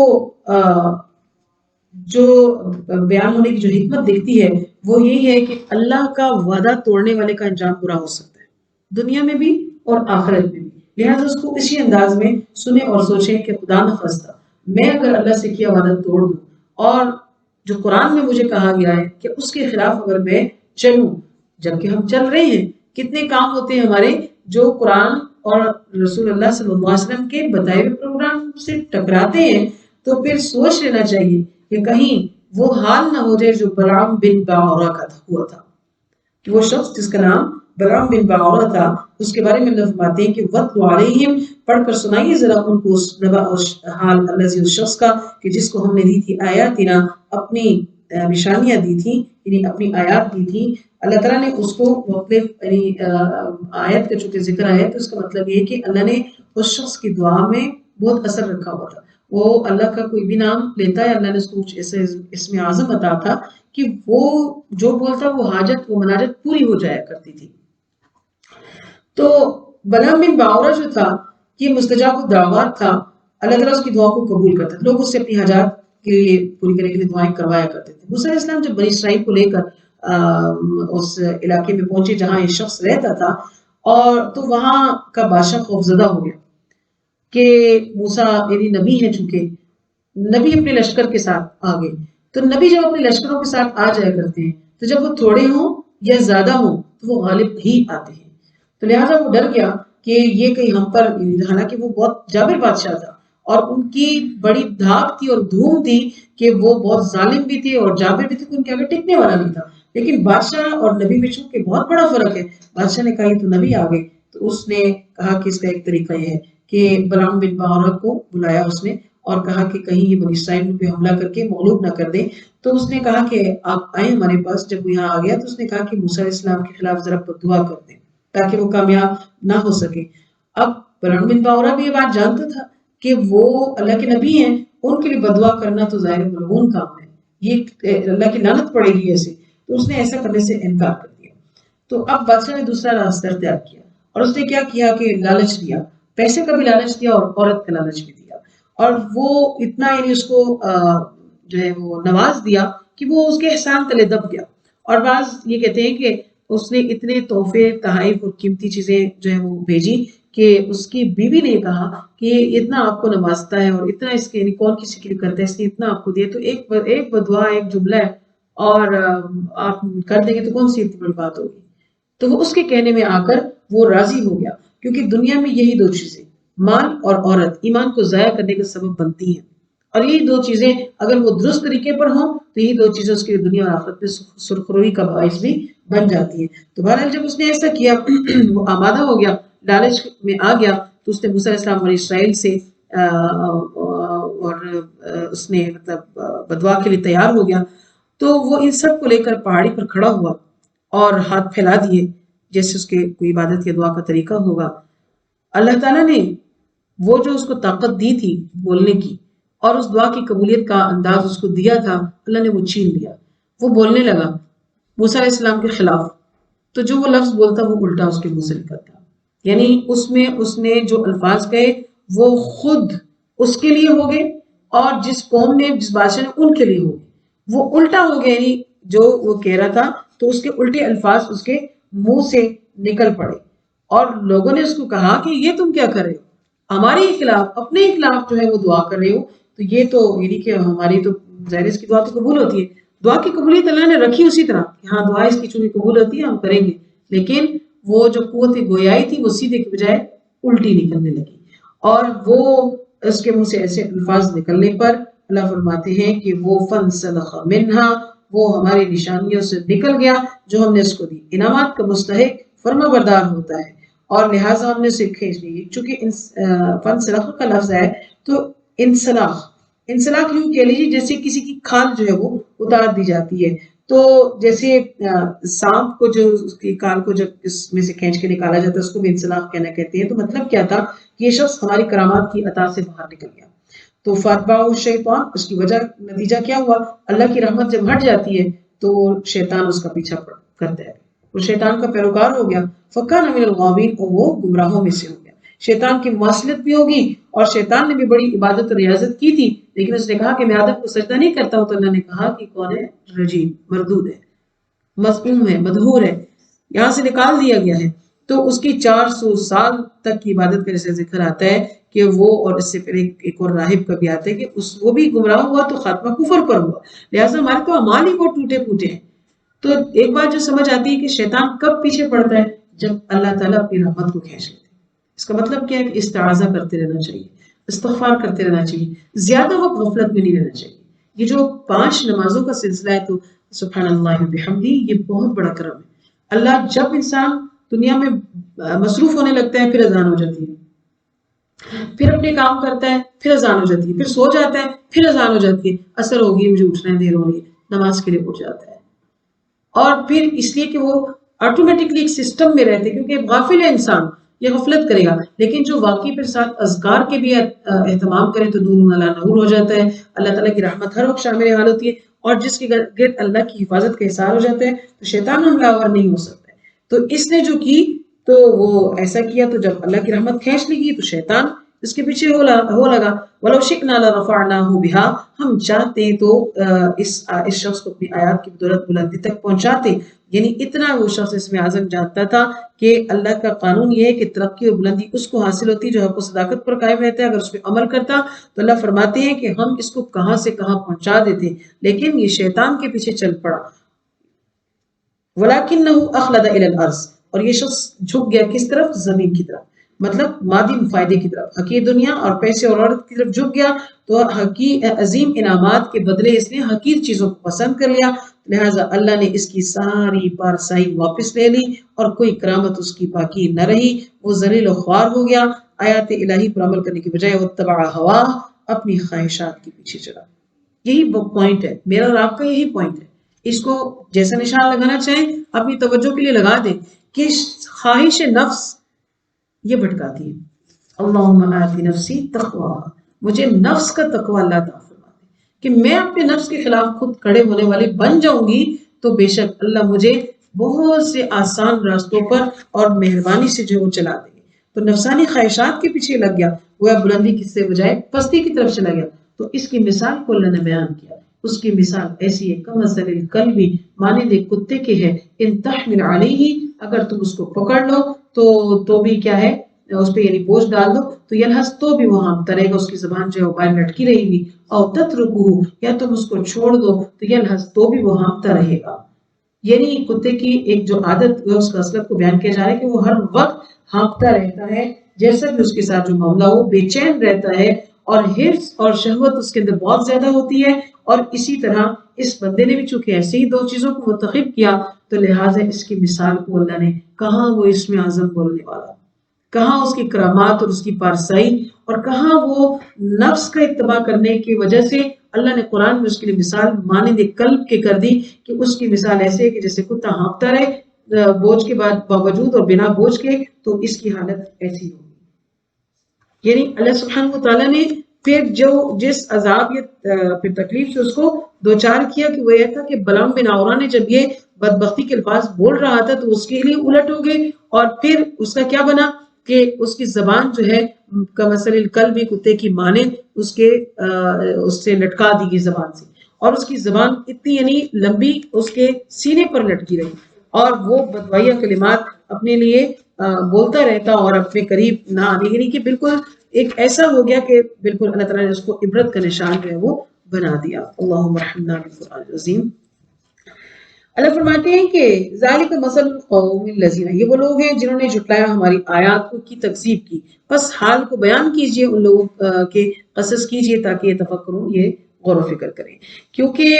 بری بات کہنا ایسا ہی ہے، اور دین میں بری بات کرنا تو بالکل غلط ہے. غلط فتویٰ دینا، علماء سو یہ نہیں چاہتے ہوتے ہیں کہ وہ عوام الناس میں قرآن سنت کے پروگرام کو جاری رکھے تو وہ بدعات کو بتاتے رہتے ہیں اور مختلف چیزوں میں الجھائے رکھتے ہیں. حتیٰ کہ نبی کی مدح خانی میں بھی ان کو ایسے آگے لے جاتے ہیں کہ اللہ کے قریب کا، اللہ سے آگے کا مقام دے دیتے ہیں. اور پھر جو چیز یعنی عطا کی نسبت صرف اللہ کے ساتھ ہے. خود پیارے نبی صلی اللہ علیہ وسلم نے فرمایا کہ اللہ ہی جانتے ہیں، وہی عطا کرنے والا، میرے اختیار میں کچھ نہیں. لیکن ان کی امت آگے سے نبی کو با اختیار کہہ دے اور اللہ کے آگے ان کا اختیار بیان کر دے تو یہ سب بھی جو ہے وہ ایک مبالغہ ہو جاتا ہے. تو لہٰذا ایسا کہنا جو کسی کے تقرب کے لیے کہہ دیا جائے یا غلط بیانی کرنا اللہ کی آیات کو جھٹلانے کی بات ہے، تو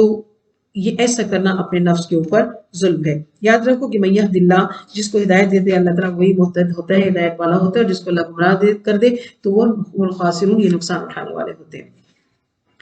وَلَقَدْ ذَرَقْنَا، البتہ تحقیق ہم نے پیدا کیے، لِجَہَنَّمَ، جہنم کے لیے. یعنی بندے کو یہ بھی یاد رکھنا چاہیے کہ جو ہم نے وعدہ الست لیا ہے تو یاد رکھیں کیونکہ ہم نے جنت بھی بنائی ہے اور جہنم بھی بنائی، تو ظاہر جہنم کا بھی سامان ہوگا اور جنت کا بھی سامان ہوگا. تو جہنم کو جو بہت زیادہ ہم نے بھر دینا ہے جنوں انس میں سے، کہ بہت سے لوگ جو ہیں جنوں انس میں سے اس کے اندر جو ہے وہ بھر دیے جائیں گے.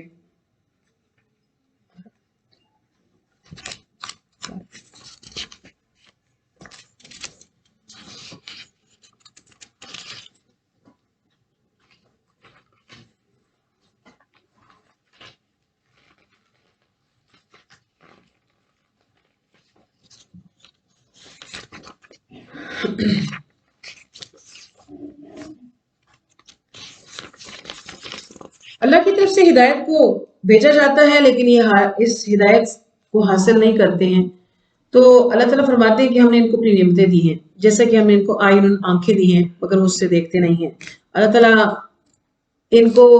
یعنی ایک شکوے کی بات ہے کہ نعمت ہم نے دی ہے، قلب دیا ہے، ان کو دل دیا ہے، لیکن اس میں ہدایت کی بات ان کی نہیں آتی ہے، اس دل سے کے ساتھ وہ سمجھتے نہیں ہیں، آنکھوں سے دیکھتے نہیں ہیں، اور اسی طرح کان دیے ہم نے ان کو، لا یسمعون سے سنتے نہیں ہیں۔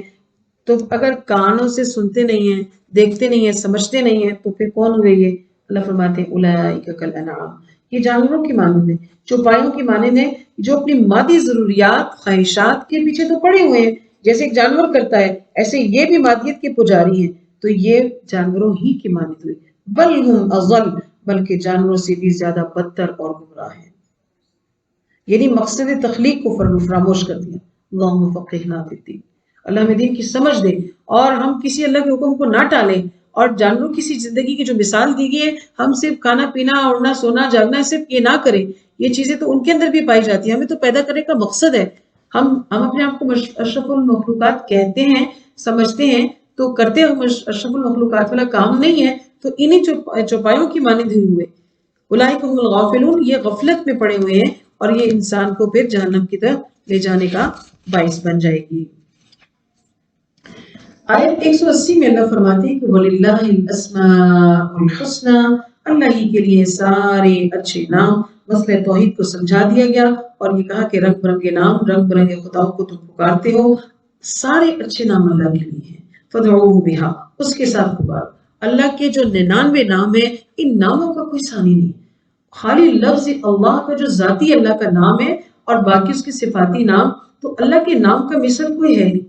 تو پھر اسی طرح آگے جو باقی صفاتی نام ہیں، تو ان صفاتوں کی مثل بھی کوئی نہیں، اگرچہ لوگ جو ہیں وہ حاجت روا بھی کسی کو سمجھتے ہیں، مشکل کشا بھی کسی کو سمجھتے ہیں، تو یہ ان کی جہالت ہے۔ یہ ساری صفات صرف اور صرف اللہ کی ہیں، وہی جلیل ہے، وہی رحیم ہے، وہی مہربان ہے، وہی تواب ہے، وہی بر ہے، وہی منتقم ہے، وہی عالی ہے، ذوالجلال والاکرام ہے۔ تو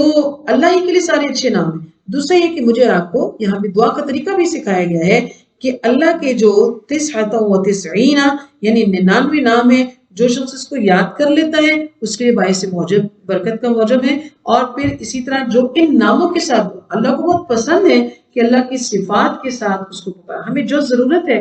جس چیز کے ہم محتاج ہیں، اسی صفت سے جب ہم اللہ کو پکاریں، ہمیں فائنینشیل پرابلم، ہم کہتے ہیں کہ اللہ آپ رزاق ہیں، ہمارے ساتھ کوئی ظلم کرنے والا ہے تو ہم کہتے ہیں اللہ آپ جو ہے وہ مقسط ہیں، انصاف کرنے والے ہیں۔ تو ہم اللہ کی صفات کے نام سے، رحمان الرحیم کی ذات سے جب اس کو پکارتے ہیں تو وہ رؤوف الرحیم جو ہے بخشنے والا اور مہربان ہوتا ہے۔ چھوڑ تو سارے نام اس کے جو علاوہ، یلحدون، یہ الحاد کرتے ہیں اللہ کے ناموں میں، یعنی ٹیڑھے پن سے چلتے ہیں، یعنی اللہ کے ساتھ دیگر مشرکین کو ساتھ ملا کر جو ہے وہ معبودوں کے نام اللہ کے نام پر رکھ لیے ہیں، مگر اللہ نے جو ہے وہ کچھ ایسا نہیں بنایا ہے۔ بعض یہ کہتے ہیں جیسے اللہ کے نام ہے، اس ناموں کے بگاڑ سے انہوں نے، جیسے اللہ جو ہے وہ عزیز ہے تو انہوں نے اپنے جو بت کا نام عزا رکھا تھا تو اس سے بنا لیا، منان سے منات بنا لیا۔ تو بہرحال یہ بھی ایک صورت ہو سکتی ہے کہ انہوں نے اللہ کے ناموں کو بگاڑا ہو، اور یہ بھی کہ انہوں نے ایسا تصور رکھا کہ یہی جو ہے وہ ہمارے ان صفاتوں پر پورا اترتے ہوئے ہمارے مالک ہیں اور ہمیں جیسے چاہتے ہیں تو ہمیں عطا کریں گے۔ اللہ فرماتے ہیں کہ یہ بہت برا انہوں نے عمل کیا، اور ان کو بدلہ ملے گا عنقریب جو ما کانوا یعملون انہوں نے کیا ہے۔ وَمِمَّنْ خَلَقْنَا أُمَّةٌ يَهْدُونَ بِالْحَقِّ، اور جن لوگوں کو ہم نے پیدا کیا ان میں سے کچھ ایسے جو حق کی طرف رہنمائی کرنے والے لوگ ہیں، وَبِهِ يَعْدِلُونَ، اور انصاف کرتے ہیں۔ موسیٰ علیہ السلام کی قوم سے متعلق بھی ایسا ہے کہ سارے یہودی جو ہیں وہ گمراہ نہیں تھے، بعض حق پرست بھی تھے کہ انہوں نے پھر آپ صلی اللہ علیہ وسلم پر فوراً ایمان لایا۔ اکا دکا یہودی اس زمانے میں بھی نکل آتے ہیں جو حق کو پہچان کر حق کو قبول کر لیتے ہیں، لیکن آیت سے مراد پیارے نبی صلی اللہ علیہ وسلم کی امت ہے کہ ان میں بھی بہت سے لوگ راست رو ہیں۔ اللہم اجعلنا منہم، کہ ہم اس درست راستے پر جو وہ قائم رہیں اور اللہ سبحانہ وتعالیٰ کی اطاعت کے دائرے سے باہر نہ نکلیں۔ والذین، اور وہ لوگ، کذبوا، جنہوں نے جھٹلایا ہماری آیات کو، سنستدرجہم، ہم استدراج یعنی سہج سہج ان کو پکڑ لیں گے، ہم ان کو آہستہ آہستہ پکڑیں گے، یک بیک، یعنی اللہ کی گرفت کا جو ہے وہ یہ قانون ہے وہ ایک دم نہیں پکڑتا ہے، بلکہ جیسے سیڑھی پر چڑھتے چڑھتے انسان چھت پہ پہنچتا ہے نا، تو اس طرح اللہ تعالیٰ نافرمانوں کو جو ہے وہ پکڑتے ہیں کہ ایک آہستہ آہستہ، اس کا قانون ہے یہ کہ وہ آہستہ آہستہ ان کو پکڑتا ہے، ایک دفعہ گرفت آنے پر نہیں، بلکہ اس کو آہستہ پکڑنے کا مطلب کیا ہوتا ہے کہ ان کو مہلت جو ہے وہ دی جاتی ہے، من حیث لا یعلمون، اور پھر پکڑتا ایسی جگہ سے ہے کہ جہاں سے ان کو علم بھی نہیں ہوتا ہے کہ اللہ نے ان کو پکڑ یہاں سے پکڑ سکتے ہیں۔ اولم یتفکروا، کیا وہ غور و فکر نہیں کرتے کہ ما بصاحبہم من جنہ، کہ ان کے صاحب یعنی ان کے ساتھی کو کوئی جنون نہیں ہے۔ اس رفیق کو مراد نبی اکرم صلی اللہ علیہ وسلم، کہ کیونکہ لوگ اس وقت آپ کو کیا کہتے تھے کہ آپ مجنون ہیں معاذ اللہ، کہ آپ کے اوپر جنون طاری ہو گیا، اس لیے آپ مختلف طرح کی باتیں کرنے لگے ہیں۔ اللہ نے اپنے پیارے نبی کی یہاں پر صداقت کو ان کی ان سے متعلق خود فرما رہے ہیں جواب کے طور پر، کہ بار بار یاد دلایا جا رہا ہے کہ آپ کے رفیق یعنی محمد رسول اللہ صلی اللہ علیہ وسلم مجنون نہیں ہیں، بلکہ یہ آپ کے ساتھی ہیں۔ باہر سے کوئی آتا تو آپ کہتے کہ اس کو جو ہے جنون ہوا ہے، یہ تو بچپن سے آپ کے ہاں پیدا ہوئے بڑے ہوئے رہے، ایسی کوئی حالت ہو، ایسا کوئی مسئلہ ہو تو آپ کو پتا ہوتا کہ ان کے اندر یہ مسئلہ ہے، جبکہ ایسی کوئی بات نہیں ہے۔ آپ اپنے ساتھی کو دیکھتے ہیں کہ یہ آپ کے اندر رہنے والا ایک بالکل جو ہے وہ ایک اچھی شخصیت کا مالک، جس کو تم لوگ صادق اور امین کہتے تھے۔ اولم ینظروا، کیا تم نے نہیں دیکھا ملکوت السماوات والارض، آسمان اور زمین کی سلطنت کو، اور وما خلق اللہ من شیء، اور ہر اس چیز میں جو اللہ نے پیدا کی ہے۔ مطلب یہ کہ اللہ تعالیٰ کی پیدا کرتا زمین اور آسمان جیسی بڑی بڑی اشیاء اور دیگر چھوٹی چھوٹی مصنوعات پر غور کرتے تو آیات الہی کا انکار کرتے، اور نہ ہی اللہ کے نبی کو معاذ اللہ مجنون بولتے۔ تو دراصل یہ جیسے پہلے بیان ہوا کہ ان کے دل ہے لیکن لا یفقہون بہا، وہ اس سے جو ہے وہ نہیں سمجھتے ہیں۔ تو اس لیے اللہ سبحانہ و تعالیٰ یہ بتا رہے ہیں کہ اللہ نے جو نشانات دنیا میں پیدا کیے، اس ملکوت کو دیکھو۔ وَأَنْ عَسَىٰ أَن يَكُونَ قَدِ اقْتَرَبَ أَجَلُهُمْ، اس بات پر بھی کہ شاید ان کے وعدے کا وقت قریب ہو۔ وعدے سے مراد مجرمین کی گرفت کا وقت بھی ہو سکتا ہے، زندگی کے خاتمے کا وقت بھی ہو سکتا ہے، اور قیامت کا وقت بھی ہو سکتا ہے کہ انسان، ہم دیکھتے ہیں کہ مشاہدات کرتے ہیں کہ کھایا پیا تھا، کہتے ہیں کہ بہت اچھا سویا ہوا تھا، سو گیا تھا لیکن اٹھ نہیں سکا، کوئی مسئلہ نہیں تھا، چلتے پھرتے اچانک ہی کوئی دورہ پڑ گیا اور وفات ہو گئی، کچھ بھی نہیں تھا، ایسی کوئی بیماری نہیں تھی۔ تو اچانک کا وقت ہے، موت کا وقت اچانک ہے۔ اللہ تعالیٰ خاتمہ ایمان بالخیر فرمائے۔ تو اس تمام، جب اس کی تو لمبی لمبی سوچ ہوتی ہے، اس نے یہ بھی کرنا ہے یہ بھی کرنا ہے، لیکن اچانک کی پکڑ آتی ہے تو کچھ نہیں کر پاتا ہے۔ تو اللہ تعالیٰ اچانک پکڑیں گے، تو جب وہ پکڑ آ جاتی ہے، اور دوسری بات یہ کہ اللہ نے ساری شریعتیں نافذ کر دی ہیں، اپنے دین کو مکمل کر دیا ہے پیر نبی کے توسط سے، فَبِأَيِّ حَدِيثٍ بَعْدَهُ يُؤْمِنُونَ، ابھی کس چیز کا ان کو انتظار ہے، اس کے بعد اب کس چیز پر انہوں نے ایمان لانا ہے۔ مَن يُضْلِلِ اللَّهُ، جس کو گمراہ کر دے اللہ تعالیٰ تو اس کے لیے کوئی ہدایت دینے والا نہیں، وہ چھوڑ دیتا ہے ان کو فی طغیانہم یعمہون، وہ اپنے اندھیروں میں بھٹکتے پھرتے رہتے ہیں اور وہ گرفتار عذاب ہو جاتے ہیں۔ آیت 187 میں اللہ فرماتے ہیں کہ یسألونک عن الساعة ایان مرساها، کہ آپ سے سوال کرتے ہیں قیامت کے بارے میں کہ بھلا وہ کب مرساها قائم ہوگی، اس کا قائم ہونے کا وہ کیا وقت ہے۔ تو کہیے اے نبی صلی اللہ علیہ وسلم، آپ ان سے کہیے کہ انما علمها عند ربی، اس کے وقوع کا علم بس میرے رب کے پاس ہے۔ لا یجلیها لوقتها الا هو، وہ تو اس کو ظاہر نہیں کرے گا مگر جب اس کا وقت ہوا، یعنی مجھے جو وحیاں کی جاتی ہیں تو جو علم اس نے دینا تھا بس وہ اتنا ہی کیا ہے۔ قیامت کے بارے میں یہ ہے کہ وہ اس کو تبھی ظاہر کرے گا جب اس کا وقت مقرر ہوگا۔ تم اس کے پیچھے ٹو میں لگے رہو اور قیامت تمہارے سر پہ آ جائے گی۔ ثقلت فی السماوات والارض، اور بھاری ہوں گے ان کے اوپر زمین اور آسمان، یعنی اس کے ساتھ کیا ہوگا کہ وہ ان کے اوپر وہ مخلوق جو ہے وہ اس وقت کے جو حالات کو بیان کیے جا رہے ہیں کہ قیامت کا وقوع آسمان اور زمین پر بڑا بوجھل ہوگا، ہر چیز جو ہے وہ زمین نے باہر پھینک دینی ہے، اور یہ قیامت بھاری بھی ہے اور اچانک بھی آئے گی۔ لا تأتیہم بغتۃ، اچانک آئے گی۔ اور وہ سوال کرتے ہیں آپ سے کأنک حفی عنہا، یعنی نبی صلی اللہ علیہ وسلم، اللہ تعالیٰ یوں بیان کرے ان کے انداز کو کہ آپ سے یہ بار بار پوچھنا تو ایسے ہے جیسے آپ نے اس کو چھپایا ہوا ہو یا آپ اس کی کھوج میں رہتے، مطلب کہ کل پھر پوچھا، مطلب یہ کہ کل سے آپ ابھی تک تلاش کر رہے تھے، مہینے بعد پھر پوچھا، مطلب آپ ایک مہینے تک یہی دیکھ رہے تھے، سوچ رہے تھے کہ قیامت کب آنی ہے اور آپ اس کا علم ڈھونڈ رہے تھے۔ تو قیامت کا وقت معین ہے، آپ سے تو یہ سوال کھوج نما کرتے ہیں جبکہ آپ اس کو کھوج تھوڑی رہے ہیں۔ انما علمها عند اللہ ولکن اکثر الناس لا يعلمون، اکثر لوگ جو جہل کا شکار ہوتے ہیں۔ لا املک لنفسی، فرما دیجئے نبی صلی اللہ علیہ وسلم آپ ان کو کہ میں تو اختیار نہیں رکھتا اپنے لیے کسی نفع کو نظر کا، الا ما شاء اللہ، مگر یہ سب اختیارات تو اللہ کے پاس ہے، جو اللہ چاہے، میرے اختیار میں تو کچھ بھی نہیں ہے۔ جب نبی مقبول، نبی برحق محمد رسول اللہ صلی اللہ علیہ وسلم یہ کہتے ہیں کہ میں کسی نفع اور ضر کا مالک نہیں ہوں، مجھے اختیار نہیں ہے، تو تو پھر کوئی اور کیسے کہہ سکتا ہے؟ اور اگر کسی نے خود نہیں کہا ہو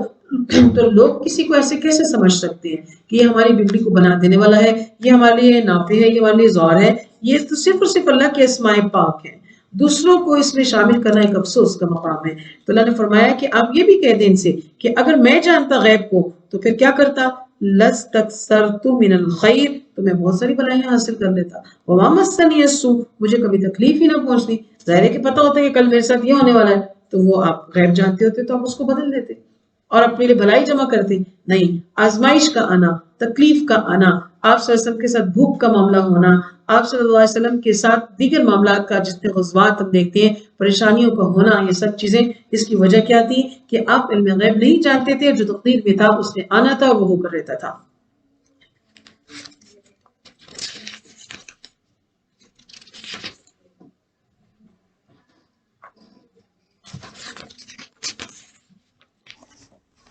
آیت 189 میں اللہ فرماتے ہیں کہ هو الذی، اللہ وہی ذات ہے کہ جس نے تم کو پیدا کیا نفس واحد سے اور بنائے پھر تمہارے لیے سے جوڑے بنائے تاکہ تم سکون حاصل کرو اس، یعنی اللہ تعالیٰ نے آدم اور حوا کو پیدا کیا اور پھر اس سے ماگے نسل انسانی کو چلایا اور پھر مرد اور عورت جو ہے ان کا ایک جو نکاح کا تعلق رکھا، یہ زوجین ایک دوسرے کے لیے سکون کا باعث ہے۔ فلما تغشاها، پس جب ڈھانپ لیتی ہے کوئی عورت حملت حملا خفیفا، ان آیات کے اندر ایک عورت کے اس عمل کو بیان کیا جا رہا ہے کہ جب اللہ تعالیٰ اس کو صاحب اولاد بناتے ہیں تو وہ اس کو حمل ٹھہرتا ہے، تو پھر اس کی ترتیب کیا ہوتی ہے کہ وقت کے ساتھ ساتھ اللہ تعالیٰ اس کو بوجھل بنا دیتے ہیں، وقت کے ساتھ ساتھ اس کے اندر افزائش دیتے ہیں اس کی نسل کو، اور پھر چونکہ یہاں پہ نسل انسانی کی عمومی تخلیق ہے تو عمومی تخلیق کے ذکر کے ساتھ ہی جو ہے وہ اس کے ساتھ کیے جانے والے کا شرک کا ذکر کیا جا رہا ہے کہ جب اس کے ہاں ایسا معاملہ ہو جاتا ہے تو پھر اب اس کا چلنا جب اسقلت بوجھل ہو جاتا ہے تو پھر دعو اللہ ربہما، تو وہ دونوں اپنے رب سے دعا کرتے ہیں، شوہر اور بیوی دونوں، لیکن آتیتنا صالحا، آپ نے اگر ہمیں صحیح صحیح سلامت اولاد دے دی تو ہم کون ہو جائیں گے؟ شاکرین میں سے۔ بس جب اللہ ہم کو بڑی چنگی اولاد دے دیتا ہے تو جعلا لہ شرکاء، تو اللہ کا شریک بھی بنا لیتے ہیں، فیما آتاہم، اس عطا میں، پھر بتاتے ہیں کہ فلاں دربار کا چکر لگانے سے ہو گیا ایسا، فلاں معاملے سے ایسا، اور فلاں بت نے عطا کیا، فلاں کام کرنے سے جو ہے وہ ایسا ہوا، تو اللہ فرماتے ہیں کہ یہ پہلے تو ایسے گڑگڑا رہے تھے اور آج ایسے کر رہے ہیں۔ پھر اسی کے اوپر جیسے مشرکین جو تھے وہ اپنے مولود کا نام جو ہے وہ اپنے معبودوں کے نام پر رکھا کرتے تھے، وہ عبد الحارث، عبد العزیٰ جو ان کے خدا تھے، عبد المنات، اور اسی طرح عبد المسیح کے نام جو ہے وہ شرکیہ ملتے ہیں۔ تو اس قسم کے نام جو ہے آپ صلی اللہ علیہ وسلم کے زمانے میں پائے جاتے تھے، اور آج کے دور میں آپ دیکھتے ہیں کہ نبی بخش، فقیر بخش اور کیا پیرا دیتا، اس طرح کے نام آپ نے سنے ہوں گے۔ تو یہ واضح طور پر شرک ہے، اللہ کی عطا میں کسی کو داخل کر دینا یہ بہت بڑا ظلم ہے۔ اللہ تعالیٰ سے مناجات اور دعائیں کرتے رہے اور پھر عطا کسی اور کی سمجھتے رہے۔ فتعالی اللہ عما یشرکون، بنانا چاہتے ہو شرک تو بناتے رہو، ایسے عقیدے رکھتے ہو تو رکھتے رہو، کیوں کہ اللہ تو عالی ہے، وہ تو برتر ہے ان تمام شرکی عقائد سے جو یہ رکھتے ہیں۔ لہذا عبد الرحمن، عبد اللہ اور عبد العزیز ایسے نام رکھنا جو اللہ کے صفات کے ساتھ ہیں، وہ نام رکھنا اور پھر ان کو مکمل پکارنا، یہ اس کا تقدس اور احترام ہے۔ لوگ ایسے نام شوق میں رکھ تو لیتے ہیں لیکن ان کو پھر پورا نہیں پکارتے ہیں، صرف اس کو جو ہے وہ، اب دیکھیں جیسے عبد اللہ کو ہم الگ نہیں کر سکتے نا، کوئی کسی کو اللہ بول سکتے؟ معاذ اللہ نہیں نہ بول سکتا، تو اسی طرح عبد الرحمن کو بھی رحمان نہیں بولنا چاہیے کہ رحمان صرف وہی ہے، رحیم صرف وہی ہے۔ تو جس طرح ذوالجلال والاکرام کا لفظ ہے تو اسی طرح باقی کے بھی لفظ ہے کہ جو کسی انسان کے نہیں بولے جا سکتے تو باقیوں میں سے بھی نہیں بولا جا سکتا ہے، تو اس لیے ان ناموں کا تقدس یہ ہے کہ ان کو مکمل پکارا جائے، انشاءاللہ شخصیت پہ بھی ایک اچھا اثر ہوگا۔ ایشرکون ما لا یخلق شیئا، کیا یہ لوگ شریک بناتے ہیں جو کسی چیز کو پیدا نہیں کرتے، وہم یخلقون، اور وہ خود پیدا کیے جاتے ہیں، یعنی کمزور تخلیقوں کو خدا بنا رہے ہیں اور کسی ضر اور نفع کا نقصان کی ان کے اندر استطاعت نہیں ہے۔ اللہ فرماتے ہیں کہ ان کی عاجزی تو دیکھو، یہ پتھر سے بنائے ہوئے بت اور مجسمے، ان تدعوہم، تم ان کو پکارو ہدایت کے راستے کی طرف، لا یتبعوکم، تمہاری پیروی نہیں کر سکتے. یعنی مطلب کیا ہے کہ تم ان سے کسی خواہش کا اظہار کرو تو پورا نہیں کر سکتے، بے بس ہیں. سواء علیکم، تمہارے لیے برابر ہے، تم ان کو پکارو، ام انتم صامتون، یا تم خاموش رہو. معبودان باطلہ تمہارے لیے کسی چیز پر قادر نہیں ہے، لاکھ پکارے جاؤ وہ نہیں سنتے ہیں، وہ نہیں سنتے ہیں. ان الذین، بے شک وہ لوگ جن کو تم پکارتے ہو اللہ کے سوا، عباد من دون اللہ عباد امثالکم، الگ سے جن کو پکارتے ہو کہ تمہارے جیسے ہی عباد ہیں، ایک جیسے ہی ہو تم. فدعوہم، تو تم جب پکارتے ہو تو دیکھ کر پکارو کہ تمہاری پکار کو سننے والا ہے یا کیا نہیں. وہ تم فلیستجیبوا لکم، وہ تمہاری پکار کو نہیں سنیں گے. اور کیا ان کے لیے پاؤں ہیں کہ یمشون بہا، جس کے ساتھ وہ چل رہے ہیں، بتوں کی پوجا جن کی تم کرو گے، ان کی تخلیق پہ غور کرو. کیا ان کی آنکھیں جس سے وہ دیکھ رہے ہیں، کیا ان کے آذان کان نہیں یسمعون بہا، اس سے سن رہے ہیں؟ نہیں. بہت ہی ایک عاجز اور لاچار قسم کی مخلوق کو تم نے خدا بنایا. قل کہہ دیجئے کہ دو پکارو تم اپنے شریکوں کو اور دیکھ لو، پھر ثم کیدون، جو میرے خلاف چال چلنا چاہتے ہو وہ چل لو. اور یعنی کہ یہ ساری کوششیں اور جو تو پہلے انبیاء کے ساتھ بھی ہوتی رہی ہیں کہ حضرت حود علیہ السلام، حضرت صالح علیہ السلام، انہوں نے بھی اپنی قوموں سے ہی کہا تھا کہ ٹھیک ہے جو تدبیر کرنا چاہتے ہو تم کرو. تو لہٰذا اللہ کس کا ساتھ دے گا؟ اللہ جو ہے ولی اللہ، اللہ تعالیٰ ولی ہے ان لوگوں کا جس نے وہ ذات کے جس نے نازل کی ہے کتاب، اور وہ یتولی الصالحین، اور وہ نیک لوگوں کی کارسازی کرتا ہے، ان کا ولی ہوتا ہے. اللہ مومنین کا دوست ہے، اور اللہ تعالیٰ وہ کارساز ہے جس نے کتاب کو اتاری ہے، اور نیکوکاروں کا بھی وہ ساتھی ہے. والذین، اور وہ لوگ تدعون جن کو تم پکارتے ہو اللہ کے سوا، لا یستطیعون، وہ استطاعت نہیں رکھتے کسی کی مدد کی، اور نہ ہی اپنی ہی مدد وہ کر سکتے ہیں.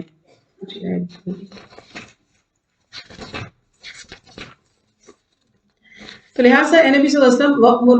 بِالْعُرْفِ، نیکی کا حکم کرتے رہیے، اور وَأَعْرِضْ عَنِ الْجَاهِلِينَ، اور جاہلوں سے روگردانی کریں اور درگزر کی عادت ڈالیں. ان سے تعارض خامخواہ، یعنی ایسے جاہل لوگوں کے ساتھ جب مباحثے کیے جاتے ہیں تو وہ بہت زیادہ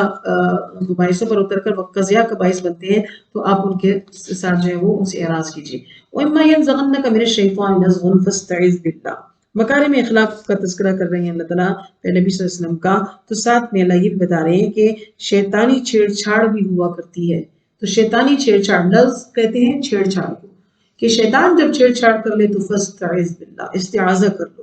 کہ شیطان کی برائی کے لیے جواب یہ ہے کہ جب وہ دل میں بھی کوئی وسوسہ ڈالتا ہے، اس کی چھیڑ یہی ہوتی ہے کہ وہ دل میں غلط خیال کو ڈال دیتا ہے، یا ہم جو نیک کام کرنے لگے تو اس کے لیے کوئی رخنہ ڈالتا ہے کہ رہنے دو، کیا ضرورت ہے، تمہیں کیا ضرورت ہے. وہ ڈالتا ہے، یہ شیطان ڈالتا ہے، یہ ہم نہیں بول رہے ہوتے ہیں، یہ شیطان نے وسوسہ ڈالا جو میری زبان پر آیا، تو فوراً کہا جائے فاستعذ باللہ. فوراً یہ جب ایسی عادت بنا لیں گے تو کسی بھی برے خیال پہ ہم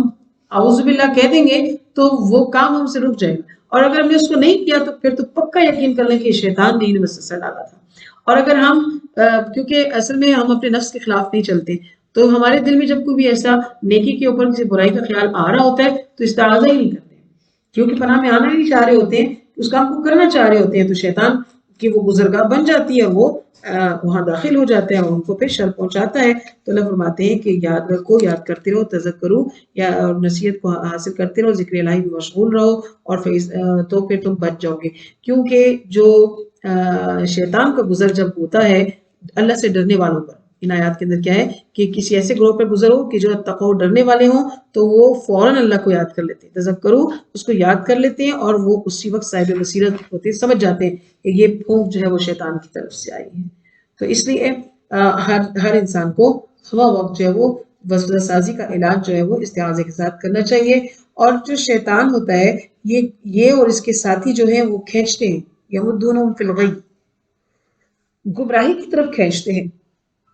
وَإِذَا لَمْ تَأْتِهِمْ بِآیَةٍ، اور جب نہیں آتی ہے ان کے پاس کوئی نشانی لے کر آپ نہیں آتے ہیں، تو قالو، کہتے ہیں، جب یعنی کوئی نشانی لے کر آئے تو کہتے ہیں کہ لَوْ لَجْتَبَیْتَہَا، کیوں نہیں چھانٹ کر لایا. یعنی قرآن آیت اور معجزہ دونوں میں سے جب کوئی بھی بات کئی دن یا اگر نہ آتی یا سلسلہ منقطع ہو جاتا تو مشرکین کا اعتراض ہوتا کہ آپ اتنا عرصہ ہو گیا یا اتنے دن ہو گئے کوئی آیت لے کر کیوں نہیں آئے، تو آپ بنا لاتے، کوئی آیت لے آتے. تو اللہ تعالیٰ نے مذکورہ اعتراض کا جواب دیا اور کہا کہ آپ تو پیروی کرتے ہیں، اللہ نہ چاہے سال پوری اگر وحی نہیں آئی ہے تو آپ اپنے پاس سے تو کچھ نہیں بتا سکتے ہیں. انما اتبع ما یوحى الیہ، کہ میں تو پیروی کرتا ہوں صرف اس کی جو میری طرف وہی کی گئی ہے. یہ بصیرت کی باتیں ہیں تمہارے رب کی طرف سے. اور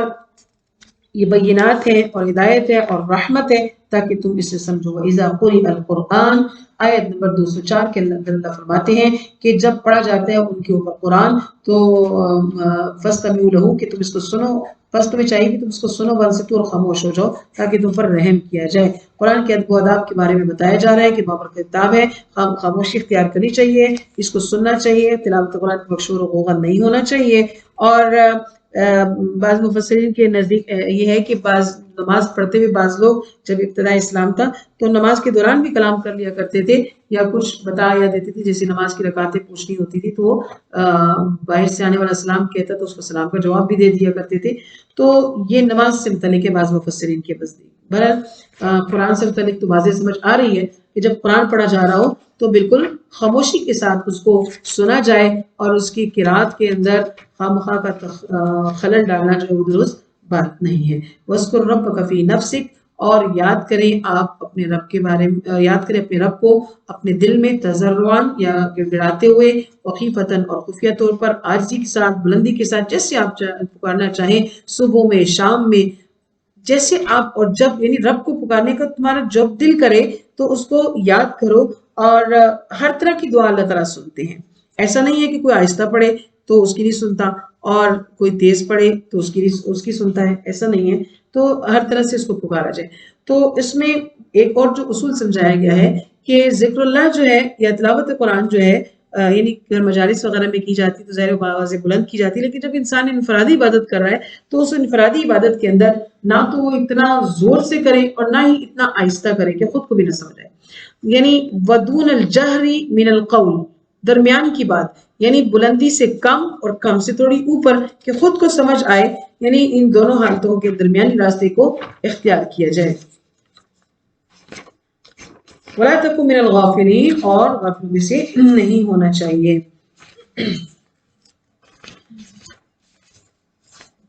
سورۃ الاعراف کی آیت نمبر 206 کے اندر اللہ فرماتے ہیں کہ بے شک وہ لوگ ان ربک تیرے رب کے ہاں لا یستکبرون جو تکبر نہیں کرتے ہیں عن عبادت ہی اس کی عبادت سے، ویسبحونہ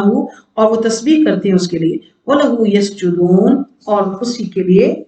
سجدہ کرتے ہیں. یعنی اللہ کے مخلص بندے ہیں. سورت کے آخر میں خلاصہ بیان کر دیا گیا کہ مکی صورت کے اندر جتنے عقائد کو بیان کیا گیا، ریاض رسالت اور قیامت سے متعلق، توحید سے متعلق مرکزی مضامین جو بیان کیے گئے تھے، تو اس کا خلاصے کو حکم دے دیا گیا کہ بلا شبہ اللہ کی تسبیح کو بیان کرنے والے ہوتے ہیں، وَلَهُ اور اس کے آگے سجدہ کرنے والے ہوتے ہیں. تو یہاں پر یعنی جو ذکر آتا ہے کہ بے شک تیرے رب کے پاس، یعنی ملائ الاعلیٰ میں کون ہوتے ہیں؟ جو اعلیٰ فرشتے اور دیگر فرشتے، یہ اس کی عبادت سے آر نہیں رکھتے ہیں. دیکھا جائے تو وہ نوری مخلوق ہے اور وہ فرشتے ہیں، وہ اللہ سے کلام کو لاتے لے جاتے ہیں، ان کی بڑی بڑی ڈیوٹیز ہیں. تو ان کو جیسے ابلیس نے کہا کہ وہ نار سے بنائے، تو ان کے کام تو بہت زیادہ یعنی اس سے اچھے ہیں. اور دوسری بات یہ کہ چونکہ یہ ہوتے ہی گناہ سے ان کو اللہ نے پاک بنایا ہے تو ان کو تسبیح کی ضرورت نہیں ہے نا پھر، کیونکہ وہ بخشے ہوئے ہیں، وہ پاک ہیں، ان کا حساب کتاب ایسا نہیں ہے. تو لہٰذا وہ مبرہ ہونا چاہیے اللہ کی عبادت. لیکن پھر بھی اللہ فرماتے ہیں کہ وہ عبادت میں لگے رہتے ہیں. سارے فرشتے اللہ کی تسبیح کو، اس کی حمد و ثنا کو، اس کی آگے جو ہے وہ تعریف کو بیان کرتے رہتے ہیں. وہ یسبحون ہر وقت اس کے لیے رطب اللسان رہتے ہیں. اللہ تعالیٰ نے ملائکہ کے لیے 4 کلمات منتخب فرمائے ہیں: سبحان اللہ، الحمدللہ، لا الہ الا اللہ اور اللہ اکبر، کہ بلا شبہ یہ اللہ کی بڑائی کو اس طرح سے بیان کرتے ہیں. تو اللہ کے فرشتے ایک تو تسبیح کرتے ہیں، دوسرا کیا کرتے ہیں؟ وَلَهُ يَسْجُدُونَ اس کے لیے سجدہ کرتے ہیں. یہ سجدہ تلاوت ہوا. تو سجدہ تلاوت یعنی یہاں پہ واجب ہو گیا. تو مطلب کیا ہے کہ وہ اللہ کے حضور نہ صرف اس کی تسبیح کو بیان کرتے ہیں بلکہ اس کے لیے سجدہ بھی کرتے ہیں. اور اسی لیے جب ہم تسبیحات جو ہے وہ سجدے کے اندر جیسے ہے تو وہ سبحان ربی الاعلیٰ سکھایا گیا کہ جب انسان اپنی پیشانی کو، اپنے ماتھے کو، اپنے ناک کو، کیونکہ چہرہ اس کا سب سے معزز چیز ہوتا ہے، وہ زمین پر خاک پر رکھتا ہے اور اللہ کی کبریائی کو بیان کرتا ہے کہ اللہ آپ پاک ہیں اور آپ اعلیٰ ہیں. تو جب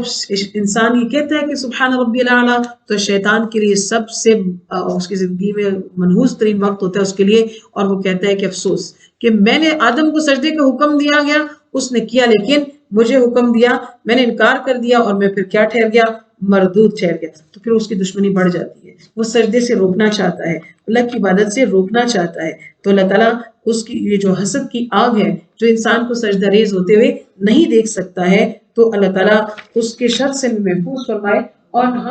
ہمیں سجدوں کی زیادہ سے زیادہ توفیق عطا فرمائے۔ اور سجدہ بذات خود تو کوئی عبادت نہیں ہے، تو زیادہ سجدوں کو مطلب اللہ زیادہ نفل کی ہمیں توفیق عطا فرمائے، اور اگر نفل کا اہتمام کرنا مشکل ہے تو کم سے کم فرائض اپنے وقت پر مکمل نماز کی توفیق ہمیں اللہ سبحانہ وتعالیٰ عطا فرمائے۔ یہاں پہ سجدہ تلاوت آ گیا ہے، سب لوگ سجدہ ادا کر لیجئے۔ صدق اللہ العظیم۔